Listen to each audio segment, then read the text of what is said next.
بسم الله الرحمن الرحيم. الحمد لله نحمده ونستعينه ونستغفره ونؤمن به ونتوكل عليه ونعوذ بالله من شرور أنفسنا ومن سيئات أعمالنا من يهده الله فلا مضل له ومن يضلله فلا هادي له ونشهد أن لا إله إلا الله وحده لا شريك له ونشهد أن سيدنا ومولانا محمدا عبده ورسوله أرسله إلى الناس كافة بالحق بشيرا ونذيرا وأعطاه جوامع الكلم ومنابع الحكم فبعده مقاما محمودا وجعله سراجا منيرا صلى الله تعالى عليه وعلى آله وأصحابه وأزواجه وذرياته وبارك وسلم تسليما كثيرا كثيرا. أما بعد فقد قال الله عز وجل في كتابه العظيم يمنون عليك أن أسلموا قل لا تمنوا عليه إسلامكم بل الله يمن عليكم أن هداكم للإيمان. وقال الله تبارك وتعالى والذين جاهدوا فينا لنهدينهم سبلنا. وقال الله تبارك وتعالى ومن أحسن قولا ممن دعا إلى الله وعمل صالحا وقال إنني من المسلمين. صدق الله مولانا العظيم وصدق رسوله النبي الكريم ونحن على ذلك لمن الشاهدين والشاكرين الحمد لله رب العالمين. يا رب صل وسلم دائما أبدا على حبيبك خير الخلق كلهم. میرے محترم بزرگوں اور دوستوں، ہم جس دور میں زندگی گزار رہے ہیں اس دور کی بہت ساری خصوصیات ہیں. ان بہت ساری خصوصیات میں سے دو خصوصیات کا بھی اس وقت تذکرہ کروں. ان میں سے ایک خصوصیت تو یہ ہے کہ آج کا زمانہ آسانیوں کا، راحتوں کا، خوشیوں کا اور فیسلٹیز کا زمانہ ہے. اتنی آسانیاں، اتنی راحتیں، اتنے وسائل اور زندگی کو آرام دہ بنانے کے لیے، زندگی کو پرآسائش بنانے کے لیے جتنے اسباب آج کے دور میں ہیں اتنے پہلے کبھی نہیں. بلکہ اگر ہم آج کی اس دور کا مقابلہ جناب رسول اکرم صلی اللہ علیہ وسلم کے مبارک زمانے کے ساتھ کریں اس اعتبار سے کہ آج ہم کو آسانیاں کتنی ہیں اور ان کو مشکلات کتنی تھیں، عقل حیران ہو جاتی ہے کہ وہ زندگی کیسے گزارتے تھے اور آج ہم کیسی زندگی گزار رہے ہیں. تھوڑا سا اندازہ کریں کہ آج کتنی آسانیوں والی زندگی ہے اور ان کی زندگی کتنی مشکلات والی زندگی ہے. جناب رسول اکرم صلی اللہ علیہ وسلم کے مبارک گھر میں 2 مہینے گزر جاتے تھے اور چولہا نہیں جلتا تھا تاکہ کھانا پکایا جائے. آج کتنے لوگ ہوں گے ایسے جو یہ کہیں گے کہ جناب 2 مہینے تک ہمارے گھر میں چولہا ہی نہیں جلتا کیونکہ روٹی پکانے کے لیے آئی. حضرت عائشہ صدیقہ رضی اللہ عنہ بیان کرتی ہیں 3 چاند میں دیکھ لیتی تھی مگر چولہا جلانے کی نوبت نہیں آتی تھی، اس لیے کہ چولہا جلانا ہے کوئی چیز پکانے کے لیے اور پکانے کا ہمارے پاس کچھ بھی نہیں. آج کتنے لوگ ہوں گے ایسے جو یہ کہیں گے کہ 3 مہینے گزر گئے صاحب 3 چاند ہم نے دیکھ لیا روٹی ہم نے پکائی نہیں. اس پر سوال پیدا ہو سکتا ہے کہ جب ان کے یہاں کوئی چیز پکتی نہیں تھی تو کھاتے کیا تھے؟ تو کیا کھائے بغیر زندہ رہتے تھے؟ جواب ہے کھجوریں کھا لی، ستو پانی میں گھول کر پی لیے، دودھ پی لیا وہ بھی گرم کر کے نہیں، اور مل گیا تو پیا، نہیں ملا تو دودھ.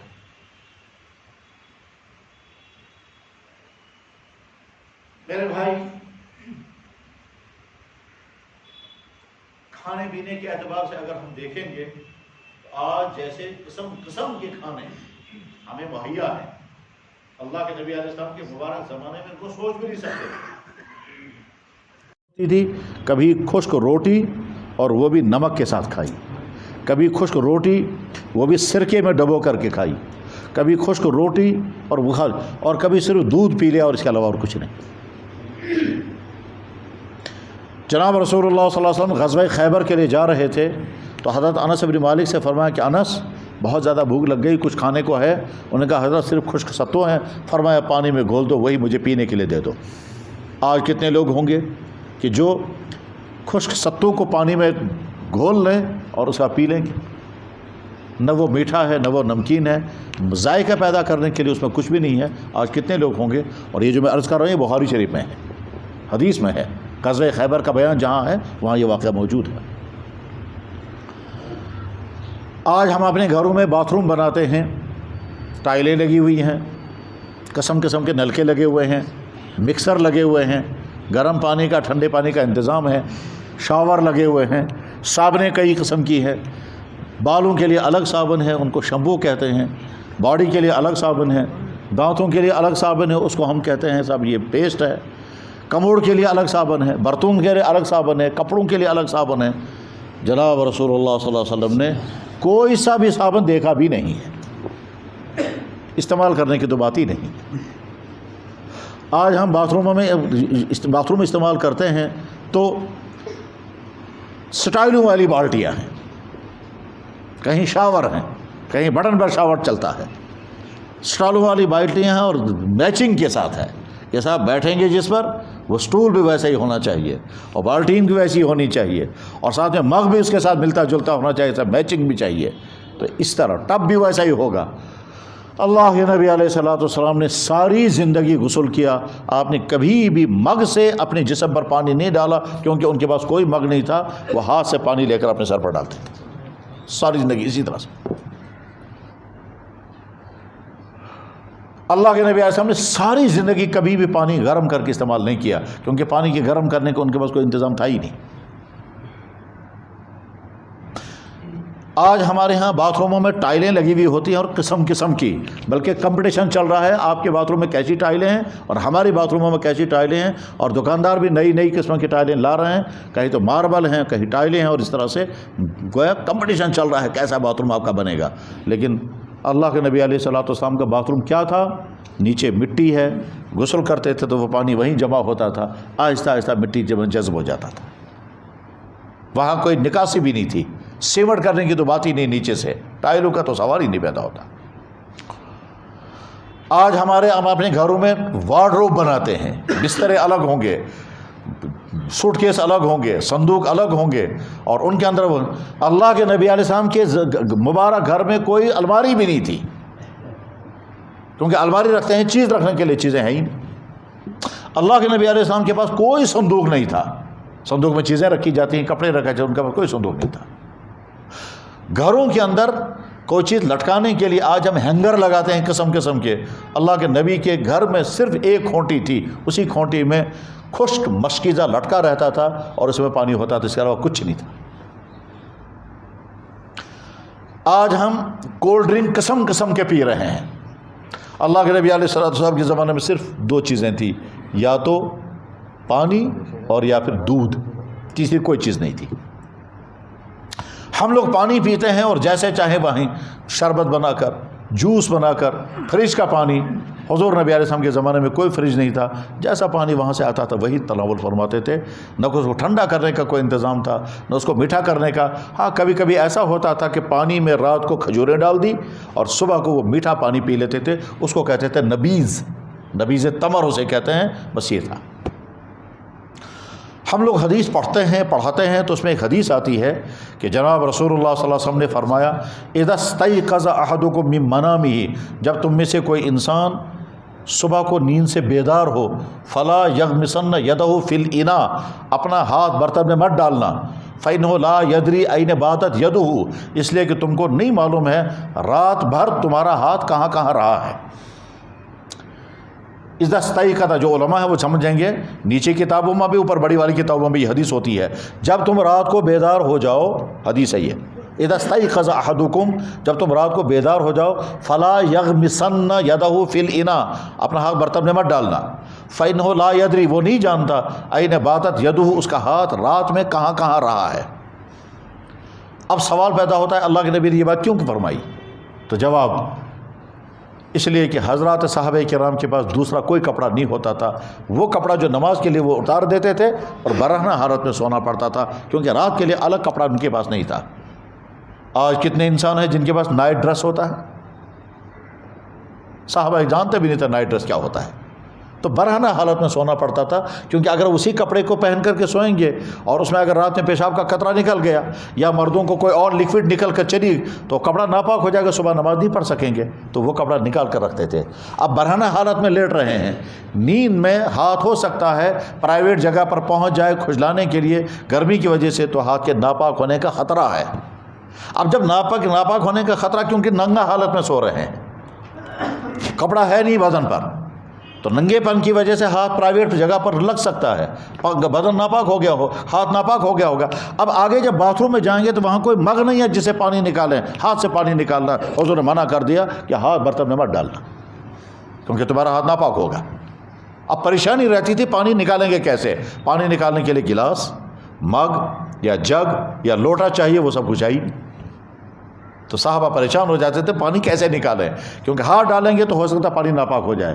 تو بعد میں صحابہ پریشان ہو کر کے پھر کیا کرتے تھے، کپڑے کا کنارہ پانی میں ڈالتے تھے، وہ جب بھیگ جاتا تھا اس سے ہاتھ کو دھوتے تھے، پھر ڈالتے تھے، پھر قطرے آتے تھے ہاتھ دھوتے تھے، یہ ہاتھ جب دھل گیا اب اس سے پھر پانی نکالتے تھے، یا دائیں ہاتھ کو اس طرح کرتے تھے۔ یہ سب کیوں کرنا پڑ رہا ہے؟ اس وجہ سے کہ پانی نکالنے کے لیے ان کے پاس کوئی برتن نہیں تھا۔ آج ہمارے پاس کیا کیا ہوتا ہے جناب، قسم قسم کے مگ، گرم پانی کا الگ سسٹم، ٹھنڈے پانی کا الگ سسٹم، پھر اس کو میچ برابر کرتے ہیں کہ صاحب ٹھنڈا زیادہ کرنا ہے کہ کم ٹھنڈا کرنا ہے۔ یہ تو ہماری فیسلٹیز ہے، کر رہے ہیں، استعمال کر رہے ہیں۔ اللہ کے نبی علیہ السلام کے مبارک گھر میں نیچے کوئی بسترا نہیں تھا، کوئی بچھونا نہیں تھا، سیدھی مٹی تھی، اور گھر کی بات نہیں، اللہ اکبر، حضور کی جو مسجد ہے ساری زندگی اللہ نے مسجد میں نماز پڑھی ہے، نیچے کوئی فرش نہیں رہا ہے، ریت میں سجدہ کیا۔ حضور امام ہیں مسجد کے، اور مسجد کے نہیں پورے عالم کے امام ہیں، اس امام کے لیے بھی جائے نماز نہیں آتی، مٹی پہ سجدہ کرتے تھے، اور ساری زندگی مٹی میں سجدہ کیا۔ آپ نے سنا ہوگا کہ حضرت علی رضی اللہ تعالیٰ عنہ کا لقب ابو تراب ہے، ممکن ہے سنا ہوگا۔ تو ابو تراب کیوں کہتے تھے انہیں؟ تو جواب یہ ہے کہ ایک مرتبہ اللہ کے نبی علیہ السلام حضرت فاطمہ کے گھر گئے، پوچھا علی کہاں ہیں، علی حضور کے داماد ہیں، پوچھا علی کہاں ہیں، انہوں نے کہا حضرت وہ باہر نکل کے نہیں معلوم کہاں چلے گئے ہیں، کسی وجہ سے باہر چلے گئے ہیں، نہیں معلوم کہاں ہیں۔ حضور نے صحابی کو فرمایا کہ ذرا ڈھونڈو وہ کہاں ہے، سخت دوپہر کا وقت ہے، گرمیاں ہیں، وہ کہاں چلے گئے۔ تو صحابی باہر نکلے، ڈھونڈا تو کہا یار صاحب وہ تو مسجد میں سوئے ہوئے ہیں۔ تو حضور نبی علیہ السلام تشریف لائے تو دیکھا حضرت علی مسجد میں لیٹے ہوئے ہیں، نیچے ریت ہے، مٹی ہے، اس پر لیٹے ہوئے ہیں، اور وہ مٹی یہاں لگی ہوئی ہے۔ تو حضور نے ان کو اٹھایا، مٹی جھاڑی، اور جھاڑتے جھاڑتے فرمایا قم یا ابا تراب میسمز لت پت گمت انسان وقت، میسمز لت پت گمت انسان، کھڑے ہو جاؤ۔ تو مٹی میں حضرت عمر بن خطاب رضی اللہ تعالیٰ کہتے ہیں کہ میں ایک مرتبہ حضور کی خدمت میں حاضر ہوا، حضور چارپائی پہ ایسے لیٹے ہوئے تھے، جب اٹھ کے بیٹھے تو چارپائی کے نشانات حضور کے اس جسم اطہر پر نظر آئے، کیونکہ چارپائی پہ کوئی بستر نہیں تھا۔ اللہ کے نبی علیہ الصلوۃ، مسجد نبوی کیسی تھی؟ نہ اس میں دروازہ ہے، نہ کھڑکیاں ہیں، نہ فین ہیں، نہ گرمی کا انتظام، نہ ٹھنڈا کا انتظام، نہ فرنشنگ، کچھ نہ لائٹ کا انتظام۔ جناب رسول اللہ صلی اللہ علیہ وسلم نے 8 سال تک مسجد نبوی میں اندھیرے میں نماز پڑھی، کوئی چراغ نہیں جلا گیا۔ 9واں سال تھا کہ جب مسجد نبوی میں چراغ جلایا گیا تو تمام لوگ حیران ہو گئے، مسجد میں چراغ، اس لیے لوگ دیکھنے کے لیے آتے تھے، یہ چون کیوں چاسا، یہ چراغ کیسا ہوتا ہے۔ حضرت عائشہ صدیقہ بیان فرماتی ہے، بخاری میں حدیث ہے، حضرت عائشہ بیان فرماتی ہیں کہ ہم نے حضور کے زمانے میں کبھی اپنے گھر میں کوئی چراغ نہیں جلایا، حضور کے زمانے میں ہم نے اپنے گھر میں کبھی کوئی چراغ نہیں جلایا، کیونکہ تھا ہی نہیں۔ وَلَيْسَتْ فِي بُيُوتِنَا يَوْمَئِذٍ الْمَصَابِيحُ، یہ حدیث کے الفاظ ہیں جو بخاری شریف میں ہیں۔ اس زمانے میں ہمارے گھروں میں چراغ نہیں ہوا کرتے تھے، ہمیشہ اندھیرے میں رہتے تھے، ہمیشہ نماز پڑھتے تھے، وہ جانتے ہی نہیں تھے وہ چراغ کیا چیز ہوتی ہے۔ چراغ میں حضرت عائشہ سے پوچھا گیا، ام المومنین حضور کے زمانے میں آپ کے چراغوں میں کون سا والا تیل ڈالا جاتا تھا؟ تو حضرت عائشہ نے فرمایا اگر اس زمانے میں تیل ہوتا تو ہم اپنے پیٹ کو پہلے بجھاتے، چراغ میں کہاں ڈالتے، وہ تو کھانے کو نہیں تھا تو چراغ میں ڈالنے کو تیل کہاں سے ملتا۔ اس کے مقابلے میں آج لائٹیں کتنی قسم کی ہیں جناب، سولر لائٹیں الگ اور جنریٹر الگ، اور کیا کیا لائٹوں کا انتظام ہے۔ اللہ کے نبی علیہ السلام کے زمانے میں سردی اور گرمی کا کوئی انتظام نہیں تھا. گرمیاں آئی ہیں تو بچنے کا کوئی انتظام نہیں، سردیاں آئیں تو بچنے کا کوئی انتظام نہیں. آج ہمارے پاس سردیوں کے بھی انتظامات ہیں اور گرمیوں کے بھی انتظامات ہیں جناب. فین ہیں، اے سی ہیں، کولر ہیں اور کیا کیا چیزیں ہیں. اور سردیاں آتی ہیں تو بلاور ہیں اور گرمی کے بخاریاں ہیں، گیس چولہے ہیں اور کیا کیا ہیں، سب فیسلٹیز ہیں. لباس کو دیکھ لیجئے، ہمارے پاس کتنی قسم کے لباس آج ہیں کہ جناب دراز الگ ہے، پاجامے الگ ہیں، پتلونے الگ ہیں، موزے الگ ہیں، کچھے الگ ہیں، انڈر شرٹ الگ ہیں، اوپر سے کرتے الگ ہیں، پھر گرمی کے لیے بنیانیں الگ ہیں، اوپر سے بعض کوٹ بھی ہیں. اللہ، جناب رسول اللہ صلی اللہ علیہ وسلم نے پاجامہ کبھی استعمال نہیں فرمایا، صرف تہبند لپیٹتے تھے اور بس. ایسا بھی ہوا کہ سفر میں اللہ کے نبی علیہ السلام ہیں جس میں اطہر پر کوئی کپڑا نہیں، صرف ایک چادر لپیٹی ہوئی ہے بس، اس کے علاوہ کچھ نہیں. صرف ایک چادر لپیٹے ہوئے ہیں، اس کے علاوہ بدن پر کچھ بھی نہیں. سر پر ڈھکنے کے لیے کچھ نہیں، وہی چادر لپیٹ کر کے رہے. اللہ کے نبی علیہ السلام نے زندگی میں جتنے سفر کیے، چاہے وہ حج کا سفر کیا، چاہے وہ دعوت کا سفر کیا، چاہے وہ جہاد کا سفر، جو بھی سفر اللہ کے نبی علیہ السلام نے کیے ہیں، اس سفر میں کہیں بھی حضور کے لیے نماز پڑھنے کے موقع پر کبھی جائے نماز نہیں بچھایا گیا. ہمیشہ حضور نے مٹی پر نماز پڑھی، پتھروں پر نماز پڑھی، گھاس پر نماز پڑھی، اگر گھاس ہے تو اس پر نماز پڑھی. ہم لوگ آج جب سفروں میں جاتے ہیں بہت اچھے قسم کی جائے نماز ساتھ لے جاتے ہیں اگر نماز پڑھنی ہوتی ہے. میں کیا سمجھا رہا ہوں؟ آج کا زمانہ فیسلٹیز کا زمانہ ہے، انہی فیسلٹی کو سمجھا رہا ہوں میں. ٹھیک، اللہ کے نبی علیہ السلام سوچ بھی نہیں سکتے تھے صحابہ کرام کہ ہمارے نیچے قالین بچھے ہوئے ہوں گے. آج تو گھروں گھروں میں قالین ہے، مسجد میں قالین بچھے ہوئے ہیں، نیچے تھرماکول، اوپر سے قالین. اماموں کے لیے 3 جائے نماز بچھے ہوئے ہوتے ہیں. میں یہ دیکھ رہا تھا امام صاحب کی جائے نماز بچھی ہوئی ہے اور یہ نقشہ ہے مدینہ طیبہ کے مسجد نبوی کا. اس پہ یہ جو کلر بنا ہوا ہے، یہی کلر مدینہ طیبہ کے مسجد نبوی کے اس پورشن کا ہے جو پورشن جناب رسول اللہ صلی اللہ علیہ وسلم کے اپنے زمانے کا بنا ہوا تھا، اس میں یہی کلر لگا ہوا تھا اور یہ وہی کا جائے نماز ہے. تو نیچے تھرماکول، اوپر سے جائے نماز. امام صاحب کے لیے اوپر سے اور الگ سے جائے نماز ہے. مقصد یہ نہیں ہے کہ نہیں رکھنا ہے، مقصد بتانا یہ ہے کہ آج ہمارے امام کے لیے 3 جائے نماز ہیں اور محمد رسول اللہ بھی امام تھے، ان کے لیے ایک جائے نماز بھی نہیں تھا، ان کے لیے ڈالنے کے لیے کچھ بھی نہیں، وہ تو مٹی میں نماز پڑھتے تھے. ہو سکتا ہے رمضان میں کبھی آپ نے جب فضائل اعمال کی تعلیم ہوتی ہے، اس فضائل اعمال میں فضائل رمضان آئے گا، اس فضائل رمضان میں لیلۃ القدر کا بیان آئے گا. اور لیلۃ القدر کے بیان میں آتا ہے کہ لیلۃ القدر کب ہے، تو حضور نبی، بخاری کی حدیث ہوا، حضور نبی علیہ السلام نے فرمایا میں نے اپنے آپ کو کیچڑ میں سجدہ کرتے ہوئے پایا. یہ سوال ہے، اس کیچڑ کہاں گیا جہاں حضور نے سجدہ کیا تھا؟ چلو سوچنے کا تھا کہ اللہ کے نبی فرما رہے ہیں میں نے اپنے آپ کو کیچڑ میں سجدہ کرتے ہوئے دیکھا، تو کیچڑ کہاں ہے یہ؟ تو جواب، حضور کی جو مسجد تھی اس میں نیچے مٹی ہے، اوپر سے چھت ہے، چھت میں کیا ہے؟ گھاس ڈالی ہوئی ہے، گھاس باچ، بلکہ گھاس دینا. اگر سمجھنا چاہیں گے تو کھجور کی چھالیں، کھجور کے پتے ڈالے گئے تھے. آپ کو اس سمجھاؤ نے خبر باغ چوہا تو سمجھن، باغ چوہا سمجھن، کھجور کی باچ وہ اوپر ڈالی تھی ایسے. اس میں نیچے سے جب اوپر دیکھتے تھے تو دھوپ نظر آتی تھی، بارش ہوتی تو سارا پانی نیچے آتا تھا مسجد میں. تو رمضان کا زمانہ تھا، نیچے مٹی ہے، اوپر سے کھجور باچ. تو رات میں بارش ہو گئی اور ساری مٹی نیچے بارش آ گئی. اسی میں فجر کی نماز اللہ کے نبی علیہ السلام نے پڑھی تو پاؤں میں بھی کیچڑ لگ گیا. سر مبارک جب آپ نے سجدے میں ڈالا تو مٹی کی کیچڑ لگ گیا. اور جب نماز پھیر کر واپس مڑ گئے تو صحابہ کرام دیکھا حضور یہاں مٹی لگی ہوئی ہے. فرمایا یہی آج کی رات شب قدر کی رات تھی، کیونکہ حضور نے فرمایا تھا کہ میں نے اپنے آپ کو مٹی میں سجدہ کرتے ہوئے، کیچڑ میں سجدہ کرتے ہوئے دیکھا. یہ سجدہ اس لیے کیچڑ ہے کیونکہ نیچے کوئی فرش نہیں ہے. آج ہماری مسجدوں میں کتنی چیزیں، کتنی فیسلٹیز ہیں الحمدللہ. میرے کہنے کا مطلب یہ نہیں ہے کہ ان تمام فیسلٹیز سے ہم کو فائدے ہی نہیں اٹھانے ہیں، نہیں. مقصد یہ ہے کہ ہم کس دور میں زندگی گزار رہے ہیں اور آسانیاں کتنی ہمارے پاس ہیں. آج لوگوں کے گھروں میں جوتے کتنے قسم کے ہیں، جناب والا سردیوں کے الگ جوتے، گرمیوں کے الگ جوتے، چپلیں الگ ہیں، ساکس الگ ہیں، اور قسم قسم کے ساکس ہیں، بلکہ آج تو بہت سارے لوگوں کے گھروں میں پرانے کپڑے، اب تو کہیں گے یہ آؤٹ آف فیشن ہو گئے، یہ کپڑے اپنے نئے فیشن کے کپڑے مجھے لانے ہیں. پرانوں کو پوچھتے ہیں پھر من کیا کرو، یہ سنو کا زائلت کہ کنز دموک. اللہ کے نبی علیہ الصلوۃ والسلام کے مبارک زمانے میں دوسرا کپڑا بھی نہیں ہوتا تھا، وہی ایک کپڑا استعمال کرتے تھے.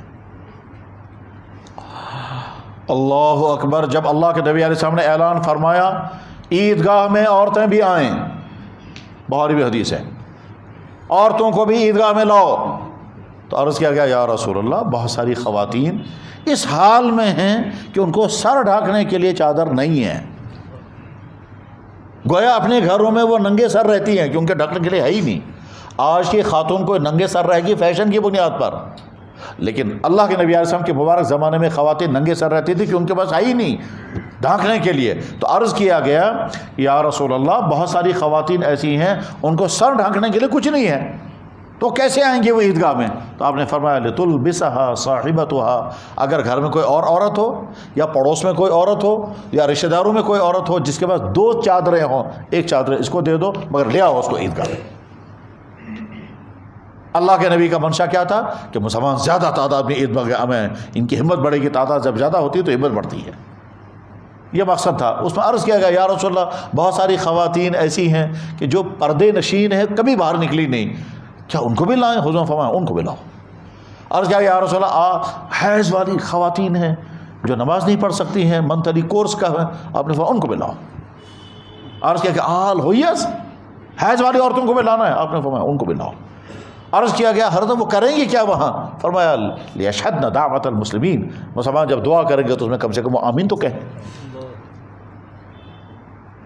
اب وہ عورتیں کہہ رہی ہیں آرڈر آ گیا ہے، نکلنا ہے، سر ڈھانکنے کے لیے کچھ ہے نہیں، اب کیسے جائیں آگے؟ آج ہم دیکھے تھے، آج ہمارے بچوں کے رشتے ہوتے ہیں نا، نکاح ہوتے ہیں، کتنے خرچے ہوتے ہیں جناب والا. آج ہم اپنے نکاحوں کے پانی پر جتنا خرچہ کرتے ہیں، پانی پر، باقی کھانے اور کپڑوں کو تو رہنے دیجئے، صرف پانی پر جو خرچہ کرتے ہیں، اللہ کے نبی علیہ السلام کے بڑی زمانے کی بڑی شادیوں میں اتنا خرچہ ساری شادی میں نہیں ہوتا تھا. حضور نبی علیہ السلام تشریف فرما ہیں، بیٹھے ہوئے ہیں، ایک خاتون آئی، اس کا اتنا شوق تھا کہ میرا نکاح حضور کے ساتھ ہو جائے کہ برداشت نہیں کر سکے، اور صاحب نے کہا رسول اللہ میں آپ کی خدمت میں آئی ہوں، کاش آپ قبول فرما لیں، میں آپ کے ساتھ نکاح کرنا چاہتی ہوں، میری نسبت آپ کے ساتھ ہو جائے گی، میرا نام لگے گا ازواج مطہرات میں سے نام، آپ قبول فرما لیں. تو حضور نبی علیہ السلام نے خاموشی اختیار کی. تھوڑی دیر بعد فرمایا میں تو نکاح نہیں کر سکتا، میں تو کر چکا ہوں، اسے مجھے نیا نکاح نہیں کرنا ہے، تو میں تو تم سے. وہ بیچاری مایوس ہو کے بیٹھ گئی. میری چاہت تھی، میرا شوق تھا، اور چاہت اور شوق کوئی دنیاوی غرض کے لیے نہیں، کوئی پرائیویٹ غرض کے لیے نہیں، یہ تھا میری نسبت ان کے ساتھ ہو جائے گی، کل کو میرا نام آئے گا یہ بھی نبی کی بیویوں میں سے ہے، اس نام کے لیے وہ چاہتی تھی، مگر حضور نے انکار کر دیا. ٹھیک ہے، وہ مایوس بیٹھی ہیں، ادھر سے ایک صحابی کھڑے ہو گئے، کل گئے یا رسول اللہ اگر آپ ان کے ساتھ نکاح نہیں کر رہے ہیں تو ان کا نکاح مجھ سے کر دیجئے. یہ کون تھا؟ یہ بیچارہ اپنے علاقے سے نکلا، حضور کے مجلس میں آیا، مسلمان ہوا، کلمہ پڑھا. یہ بیچارہ مہاجر ہے، اس کا رہنے کا ٹھکانہ نہیں، بسنے کی جگہ نہیں، کھانے پینے کا بھی انتظام نہیں ہے، ابھی چند دنوں پہلے یہ مسلمان ہوا ہے، بس اتنا ہی ہے. لیکن چونکہ جوان تھا، جوانی کی وجہ سے اس کو چاہت تھی میرا نکاح ہو جانا چاہیے تاکہ میں گناہوں سے بچوں، مگر رہنے کا کوئی انتظام نہیں. تو آپ نے ان سے فرمایا جب تم اس سے نکاح کرنا چاہتے ہو تو مہر کیا دو گے؟ انہوں نے کہا حضرت یا رسول اللہ میرے پاس کچھ بھی نہیں ہے، میرے پاس کچھ بھی نہیں ہے. آپ نے فرمایا مہر کے بغیر نکاح کیسے ہوگا؟ ڈوڈو کا ہی مہر. وہ صحابی نکلے اور ایک سے بھی کہتے ہیں یار کچھ مدد کرو، دوسرے سے کہتے ہیں کچھ مدد کرو. واپس آئے، کہا یا رسول اللہ جتنوں سے میں نے مدد مانگی ایک بھی میری مدد نہیں کر سکا، وہ سارے بیچارے خالی ہاتھ ہیں. آپ نے فرمایا کچھ تو لاؤ، کم سے کم لوہے کی انگوٹھیں لے آؤ، ولو خاتم من حدید.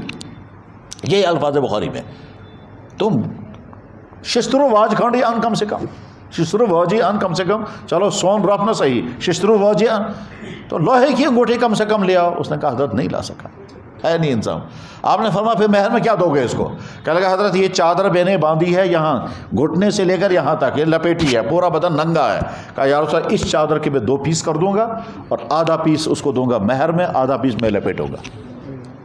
حضور نے فرمایا یہ آدھا پیس تو لپیٹے گا وہ لپیٹا نہیں جائے نہیں، وہ تیرا کام بھی نہیں، اور آدھا جو اس کو دے گا وہ کیا کرے گی اس کے؟ یہ تو چھوٹے پیس ہو جائیں گے، یہ چھوٹے پیسوں کی وجہ سے نہ تیرے کام کا رہے گا نہ اس کے کام کا رہے گا، لہٰذا یہ مہر نہیں۔ انہوں نے کہا یار پھر میرے پاس اور کچھ ہے ہی نہیں۔ آپ نے فرمایا یہی الفاظ ہیں، معک شیء من القرآن، تم نے کب اسلام قبول کیا؟ کہنے لگا حضرت 2-4 دن ہو گئے۔ آپ نے فرمایا اس دن سے اب تک قرآن کچھ یاد کر لیا؟ کہنے لگا ہاں یا رسول اللہ، فلاں صورت یاد کر لی، فلاں صورت یاد کر لی، فلاں صورت یاد کر لی، صورت قضا و قضا و قضا۔ آپ نے فرمایا اتقرؤھا عن ظہر قلبک، زبانی پڑھ سکتے ہو؟ انہوں نے کہا ہاں یا رسول اللہ میں نے تو زبانی یاد کر لی۔ فرمایا وہ جو صورتیں تم نے یاد کر لی ہیں وہ اس خاتون کو یاد کرا دینا، یہی تمہارا مہر ہو گیا۔ آج سوچ بھی نہیں سکتے ہم جب اس طرح سے کہیں گے، بخاری کی کتاب نکاح میں ہے یہ۔ میرے بھائی میں سمجھا کیا رہا کہ آج ہم آسانیوں کا زمانہ گزار رہے ہیں، کھانے کی آسانیاں، سواریوں کی آسانیاں، رہنے سہنے کی آسانیاں، سہولتوں کے لیے جناب گاڑیوں میں بھی اے سی لگے ہوئے ہیں، گھروں میں بھی سردی اور گرمی کے مکمل انتظامات ہیں، بسترے ایک سے ایک ہیں۔ پتہ نہیں یہاں پہنچا ہے یا نہیں، ہم نے وہاں دیکھا ہے کہ صاحب الیکٹرک کمبل بھی آ گیا اور وہ بھی گرمیاں دے رہا ہے، اور کتنے آسانیوں کا دور ہے۔ کھانے کی قسمیں اتنی ساری، آج جتنے قسم کے بسکٹ اور جتنے قسم کے پیسٹریاں اور کیک اور دالیں اور کیا کیا ہیں، اللہ کے نبی علیہ السلام کے زمانے میں ان کو سوچا بھی نہیں جا سکتا۔ حضور نے کبھی کوئی بسکٹ دیکھا بھی نہیں، کھانے کی تو بات ہی نہیں، دیکھا بھی نہیں ہے، کھانے کی تو بات ہی نہیں ہے۔ آج تو مہمان کو کہتے ہیں کون سا والا کھاؤں گا، کہ یہ والا کھاؤں کہ یہ والا کھاؤں، یہ ایک ٹائپ کا ہے، یہ دوسرے سائز کا ہے، یہ تیسرے ٹیسٹ کا ہوتے کا۔ لیکن حضور کے زمانے میں کچھ بھی نہیں ملتا تھا، کھانے کو بھی نہیں ملتا تھا، جیسا کہ میں نے عرض کیا۔ صورتحال کیا تھی؟ اللہ، حضرت عائشہ صدیقہ رضی اللہ عنہ کہتی ہیں حضور رات کو نماز پڑھنے کے لیے اٹھتے تھے، میں سامنے سوئی رہتی تھی کیونکہ جگہ اور تھی نہیں۔ اب جب حضور سجدہ کرنا چاہتے تھے تو میں سامنے سوئی ہوتی تھی، تو حضور مجھے ہاتھ کرتے تھے ایسے ہی، فکان یغمزنی، یغمز کا لفظ ہے بخاری میں ہے، فکان یغمزنی، حضور مجھے ایسے کرتے تھے، پھر میں پاؤں سمیٹ لیتی تھی، حضور سجدہ کرتے تھے، پھر واپس اٹھتے تھے۔ جب دوسری رکعت کے لیے اٹھ جاتے تھے تو میں پھر پاؤں پھیلاتی تھی، میں سوچتی تھی اب بہت دیر کے بعد یہ دوسری رکعت کا سجدہ کریں گے، تب تک میں اور تھوڑی سی نیند کر لوں گی، پھر میں کروٹ لے کر کے آنکھ ٹانگیں اور پھیلاتی تھی۔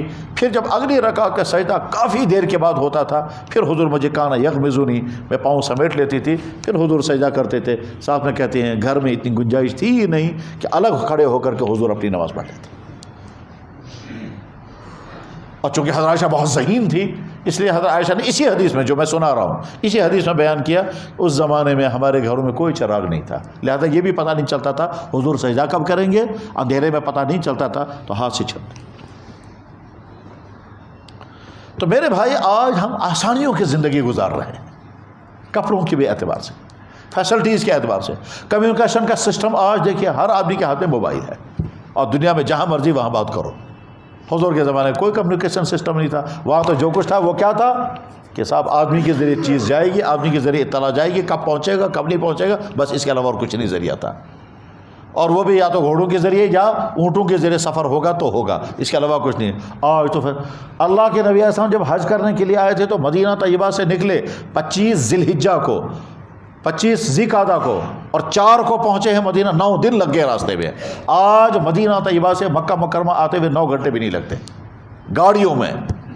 ہم ابھی رمضان میں مدینہ طیبہ سے مکہ مکرمہ 2.5 گھنٹے میں ٹرین کے اندر آئے، ساتھ میں کہہ رہے تھے کہ ابھی اور فاسٹ ہو جائے گی، 1 گھنٹے میں مدینہ طیبہ سے مکہ مکرمہ پہنچے گے 450 کلومیٹر۔ حضور کے زمانے میں 9 دن لگتے تھے، آج 9 گھنٹے بھی نہیں ہیں، اور کم ہوتے ہوتے اب یہاں تک پہنچ گیا۔ اور اگر کوئی جہاز سے آئے گا تو پھر آدھا گھنٹہ لگے گا، اور اگر کوئی تیز گاڑیوں سے آئے گا تو اس سے کم لگے گا، اور ٹرین سے تو اور کم لگے گا۔ میں ایک مرتبہ مکہ مکرمہ سے مدینہ طیبہ 3.5 گھنٹے میں گیا، میں سوچتا رہا، میں نے کہا یا اللہ، ہم تو آج آرام دہ گاڑی میں سکون کے ساتھ راستے میں جگہ جگہ چائے اور جوس پی کر کے اور اے سی گاڑی میں جا رہے ہیں، کتنے آرام کے ساتھ۔ اللہ کے نبی انہی راستوں سے چلے ہوں گے، کیسے چلے ہوں گے، کیا کیا ان پر بیتی ہوگی، کیسے دھوپ میں، نہ کوئی سایہ ہے نہ کوئی ٹھنڈی چیز ہے، کھانے کا بھی انتظام نہیں ہے، اور راستے میں کھانا ہے تو ستو گھولنا ہے، اور اگر ساتھ میں نمک ہے تو سمک ملانا ہے اور وہی پینا ہے، بس اس کے علاوہ کچھ نہیں ہے، نہ کوئی روٹیاں ساتھ ہے، نہ کوئی گوشت کٹ، کچھ نہیں۔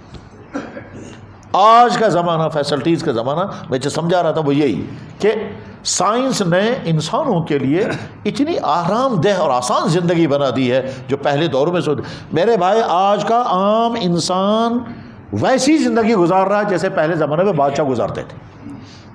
ہمارے گھروں میں پین لنگیں، کرا کری کی قسمیں، قسم قسم کے برتن ہیں، قسم قسم کے کھانے ہیں۔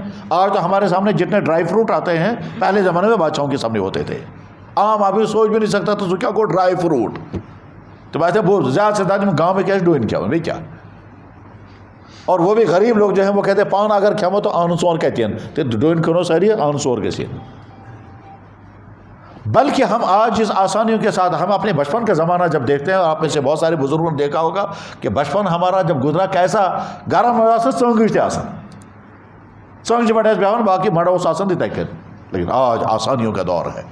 آج تو جناب بہت سارے لوگوں کے جوتوں کے نیچے بھی قالین ہیں، جوتوں کے نیچے بھی، یہ آسانیوں کا دور میں سمجھا رہا ہوں۔ ان آسانیوں کا نتیجہ تو یہ ہونا چاہیے کہ آج کا مسلمان اعلیٰ درجے کا مسلمان ہوتا، ان کو دین پر چلنے میں طرح طرح کی رکاوٹیں تھیں، آج تو جب کوئی رکاوٹ نہیں، اتنی آسانیاں ہیں، تو آج تو زیادہ دینداری ہونی چاہیے تھی، مگر معاملہ اس کا الٹا ہے۔ وہ الٹا معاملہ کیا ہے کہ جتنی زیادہ آسانیاں ہیں اتنی زیادہ بے دینی کا سیلاب، اس میں وہ تمام لوگ جو ایمان سے محروم ہیں، اور وہ محروم ہیں ان کے پاس ایمان یا تو پہنچا ہی نہیں، اور اگر پہنچا تو ابھی ایمان انہوں نے قبول کیا نہیں، ان کا معاملہ الگ ہے۔ لیکن ہم جو ایمان والے ہیں، جو ایمان والے گھر میں پیدا ہوئے ہیں، ایمان والے ماحول میں ہم نے آنکھ کھولی ہے، ایمان والی ماں کے پیٹ میں 9 مہینے گزارے ہیں، ایمان والی ماں کا دودھ پیا ہے، ایمان والے باپ کے سائے میں زندگی گزاری، ہماری حالت کہاں پہنچی ہے؟ اللہ اکبر۔ کم سے کم ہر انسان کو اندازہ ہونا چاہیے، اور جو آدمی جتنا اندازہ کرے گا معاملہ اس سے بھی زیادہ خراب ہے۔ پرانے زمانے کی کل پرسوں کی بات نہیں، آج ہی کی بات اگر میں کہوں گا، صبح سے اب تک 3 آدمیوں نے مجھے بتایا کہ فلاں لڑکا اتیس بن گیا، فلاں آدمی کہہ رہا میں خدا کو نہیں مانتا، چھولا آدمی کہتا خدا ہے ہی نہیں کہیں، جہاں تک نوبت آ گئی۔ میں نے کہا انشاء مسلمان گھر دبنانس مسلمان آخر میں فون کر بحث فلسفہ، میں فلسفے پڑھ رہا ہوں اور سائنس پڑھ رہا ہوں، ہم کیسے سمجھیں گے خدا کہیں ہے یا نہیں؟ نوبت یہاں تک آئی۔ ایمان والے کے گھر میں پیدا ہو کر کہہ دے گا خدا کو ہم کیوں مانیں گے، خدا کہاں ہے؟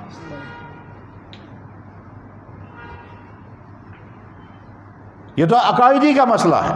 اتنا ہی نہیں، اس سے آگے صورتحال پہنچ گئی ہے۔ کہاں تک صورتحال پہنچ گئی ہے کہ جناب بے شمار لوگوں کے ذہنوں میں اور کچھ لوگوں کے زبانوں پر بھی آ گیا ہے کیا کہ اگر ہمارا نبی کوئی نبی تھا نعوذ باللہ من ذالک، وہ 1500 سال پہلے تھا، ان کا لائف سٹائل ہم اپنے پر کیوں لاگو کریں گے؟ ہم کیوں نہیں فری لائف گزاریں گے؟ ان کا لائف سٹائل ہم پر کیوں مسلط ہونا ہے؟ اسلام کہتا ہے نہیں صاحب زندگی تم آج گزارو مگر گزارو ان کے طریقے کے مطابق۔ یہاں تک کہ ایک کالج میں ایک کوئی بدبخت انسان پڑھاتے ہوئے کہہ رہا تھا بچوں نے مجھے بتایا، کہتا تھا ایسا جو ٹیچر وہ کہہ رہا تھا ہمیں کہ سنا ہے کوئی نبی گزرا ہے، ایسے ماں کان نبی ٹھیک شو دما ساس واریاہ اصل انسان، ایسے ماں اصل انسان، مگر اس کیا تمس سے 1.5 ساس ؤری برونٹھ گزرومت اس کیا کرو تمس؟ یہ پڑھانے والا پڑھاتا ہوا اپنا سبجیکٹ نہیں، سبجیکٹ کچھ اور ہے۔ ابھی تھوڑی دیر پہلے مجھے فون کر رہا تھا، کیا صاحب استاد پڑھا رہا ہے سڑکیں کیسی بنانی، انجینئرنگ، ٹھیک، مگر کلاس میں آ کر کے کہتا ہے کہ یہ اسلام ڈاؤٹ فل ہے۔ تو میں نے کہا گونڈک سوال چھوئے تم اس کہتے ہوتا ہے اسلام پڑھنا ہوں۔ وہ اسلام پڑھانے کے لیے بیٹھا تھا، وہ اس کو سڑکیں پڑھانی تھی کہ سڑکیں کیسی بنتی ہیں اور مٹیریل کون سا استعمال کرنا ہوتا ہے اور کیا کیا، یہ تو لیکن وہ کلاس میں آ کر لڑکوں کو کہہ رہا ہے اسلام ڈاؤٹ فل ہے۔ دور وہاں تک آ چکا ہے، دور یہاں تک آ چکا ہے کہ جن چیزوں کو اللہ اور اللہ کے نبی نے حرام کر دیا ہے، آج کا مسلمان وہ ماننے کو بھی تیار نہیں کہ یہ حرام ہے، سننے کو بھی تیار نہیں کہ یہ حرام ہے۔ دفتروں میں رشوت بے شمار انسان سننے کو بھی تیار نہیں کہ یہ کوئی غلط چیز ہے، دکانوں میں ملاوٹ بے شمار دکاندار جاننے کو بھی تیار نہیں کہ یہ کر رہا ہے، بس ہر ایک پوس گوشت چون چاہے کیسا گیستا ہے۔ بلکہ صورتحال یہ ہے کہ کہتے ہیں اوپر سے لے کر نیچے تک ایک انسان بھی ایسا نہیں مل سکتا جو یہ کہہ سکے کہ میرے پاس کوئی حرام پیسہ نہیں آیا، سب پھنس اسی میں۔ میرے پاس ایک غیر مسلم آیا، وہ وہاں گھروں میں کام کرتا ہے، تو مجھے آ کر کے کہتا ہے، مجھے نام بھی اس کا یاد ہے، کہنے لگا جناب آپ ان کو لوگوں کو سمجھاؤ، یہ مسجدوں میں جا کر پڑھتے ہیں نماز اور ہمارے پیسے کھا جاتے ہیں، ہم کو اپنے گھروں میں کام کراتے بعد میں ہم کو پیسے نہیں دیتے، اور وہاں مسجد میں پہلی صف میں نماز۔ میں نے کہا تجھے کیا پتا ہے پہلی صف کیا ہوتی ہے؟ کہنے لگے جی میں نے تو مسجد میں بھی کام کیا۔ کہنے لگے جی آپ کے یہ لوگ ہیں داڑھیوں والے اور پہلی صف میں نماز پڑھتے ہیں اور ہم سے کام کراتے ہیں، ہم کو پیسے نہیں دیتے، پڑھ پاتے ہیں صبح سے شام کو آؤ، صبح آؤ، یہاں تک کہ ہم تھک کر کہتے ہیں بھلا مارو تم ہی کھاؤ، اور یہ مسلمان کر رہا ہے۔ جناب والا مسلمان کو کہتا ہے یہ دین ہے، مسلمان کہتا ہے اگر یہ دین ہے ہمیں قبول ہی نہیں ہے۔ میں ایک شخص کو جانتا ہوں جو بڑے شوق کے ساتھ کہتا تھا ایسا عشق رسول، میں چاہتا تو تیرے اصل کو اگر عشق رسول ہے تو بہت اچھی بات ہے، لیکن پھر کیا ہوا، اس کی بیٹی کا رشتہ تھا، شادی ہو رہی تھی تو اٹھ کر ناچنے لگا۔ اب جب ناچنے لگا تو ایک صاحب نے کہا بھائی یہ ناچ گانا بڑھاپے میں یہ تو ٹھیک نہیں ہے، تو غلط ہے۔ کہنے لگے کیا غلط ہے اس میں؟ اس آدمی نے کہا ہے اسلام میں ناچنا جرم ہے، تو وہ وہاں سے کیا کہتا ہے، اگر یہ ناچنا جرم ہے اسلام میں تو پھر دین وی ریجیکٹ اسلام، بیچ کہہ رہا ہے یہ۔ ابھی پچھلے ہفتے میں ایک عورت کی بچی کی شادی تھی، اس کی ماں اٹھ کر ناچنے لگی اور ناچتے ناچتے اس کو ہارٹ اٹیک ہو گیا تو مر گئی وہاں سری نگر میں۔ تو وہ ناچ گانے کی مجلس جو ہے وہ ماتم کی مجلس بن گئی۔ میٹر لگا کر کے دیکھیں گے تو اس وقت کے نوجوانوں کی حالت کیا ہے کہ وہ ڈرگس میں ہیں، وہ غلط افیئرس میں ہیں، وہ فیشن میں ہیں، ان کے شوق اگر ہیں تو کیا شوق ہیں، میں فلاں فلم سٹار جیسا بنوں گا، میں فلاں کرکٹر جیسا بنوں گا، میری ایکشن فلاں جیسی ہونی چاہیے، میری شکل فلاں جیسی ہونی چاہیے، میرا ڈریس فلاں جیسا ہونا چاہیے۔ اور یہ ڈریس ہوتے ہوتے کہاں تک پہنچا ہے؟ قرآن میں اللہ تعالیٰ شاہ نے فرمایا تھا اے انسانوں ہم نے تمہارے لیے لباس اتارا ہے، یہ لباس تمہیں دو کام کرے گا، ایک تو تمہارے ستر کی جگہوں کو چھپائے گا اور دوسرے تم کو سجائے گا۔ لباس کے دو مقصد ہوتے ہیں، ایک انسان اپنے بدن سے اپنا بدن سجاتا ہے، لباس پہن کر اچھا خوبصورت لگتا ہے، ننگا انسان برا لگے گا، تو لباس کے ذریعے سے ہم اپنا بدن سجاتے ہیں، بہت اچھا قرآن نبی کا۔ اور ساتھ نے کہا مگر اس سجانے سے پہلے ایک اور کام یہ کرے گا، تمہاری ستر کی جگہوں کو چھپائے گا، شرم کی جگہوں کو چھپائے گا۔ یا بنی آدم قد انزلنا علیکم لباسا یواری سوآتکم وریشا، اے انسانوں ہم نے لباس کے سورسز اتارے تمہارے لیے۔ لباس کے سورسز وہ تمام چیزیں جس سے تم لباس بنا سکو گے۔ بھیڑ کے بدن پر بال پیدا کے اون، اس سے لباس بنتا ہے، زمین سے کاٹن اگایا، اس سے لباس بنتا ہے، اور طرح طرح کی چیزیں اللہ تعالیٰ فرما رہے میں نے پیدا کی ہیں جس سے تم لباس بناؤ گے اور اپنے بدن کو چھپاؤ گے اور سجاؤ گے، چھپاؤ گے بھی سجاؤ گے بھی۔ یا بنی آدم قد انزلنا علیکم لباسا یواری سوآتکم وریشا، چھپاؤ گے تم سوآت کو، سوآت میں نے شرم کی جگہ، وریشا اور بدن کو سجاؤ گے۔ پھر آگے قرآن کہتا ہے اللہ تعالیٰ فرماتے ہیں ایسا نہ ہو شیطان تم کو وہاں پہنچا دے کہ تم کو ننگا کر دے گا۔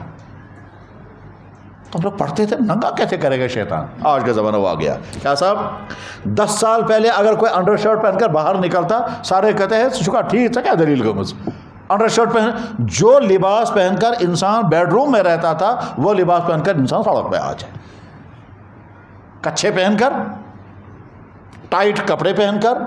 ہمارے بہت سارے نوجوان بیچارے آتے ہیں نماز پڑھنے کے لیے، ادھر سے سیکنڈ ٹائٹ ہے اور یہاں پہ جب یوں کرتے ہیں تو یہاں سے کھل جاتا ہے، اچھا سن کھینچاتا ہے ان کو، کھینچ سے کیا نہیں ہے، وہ تو ہے چھوٹا۔ تو جو انڈر شرٹ پہن کر کے ہم پرانے زمانے میں بیڈ روم میں بیٹھا کرتے تھے، اپنے گھر میں بھی نہیں ہوتے تھے انڈر شرٹ پہن کر، وہ انڈر شرٹ پہن کر آج کا انسان سڑک پر ہے۔ جو کچھے پہن کر کے انسان اپنے بیڈ روم میں بستر میں سوتا تھا، وہ کچھے پہن کر اس کا نوجوان باہر پھر رہا ہے اور سارے عالم میں فیشن بنائے گا۔ قرآن کا اعلان پورا ہو گیا، یا بنی آدم لا یفتننکم الشیطان، اے انسانوں شیطان کے نرغے میں مت پھنسنا، ینزع عنہما لباسہما، تمہارا لباس اتار دے گا۔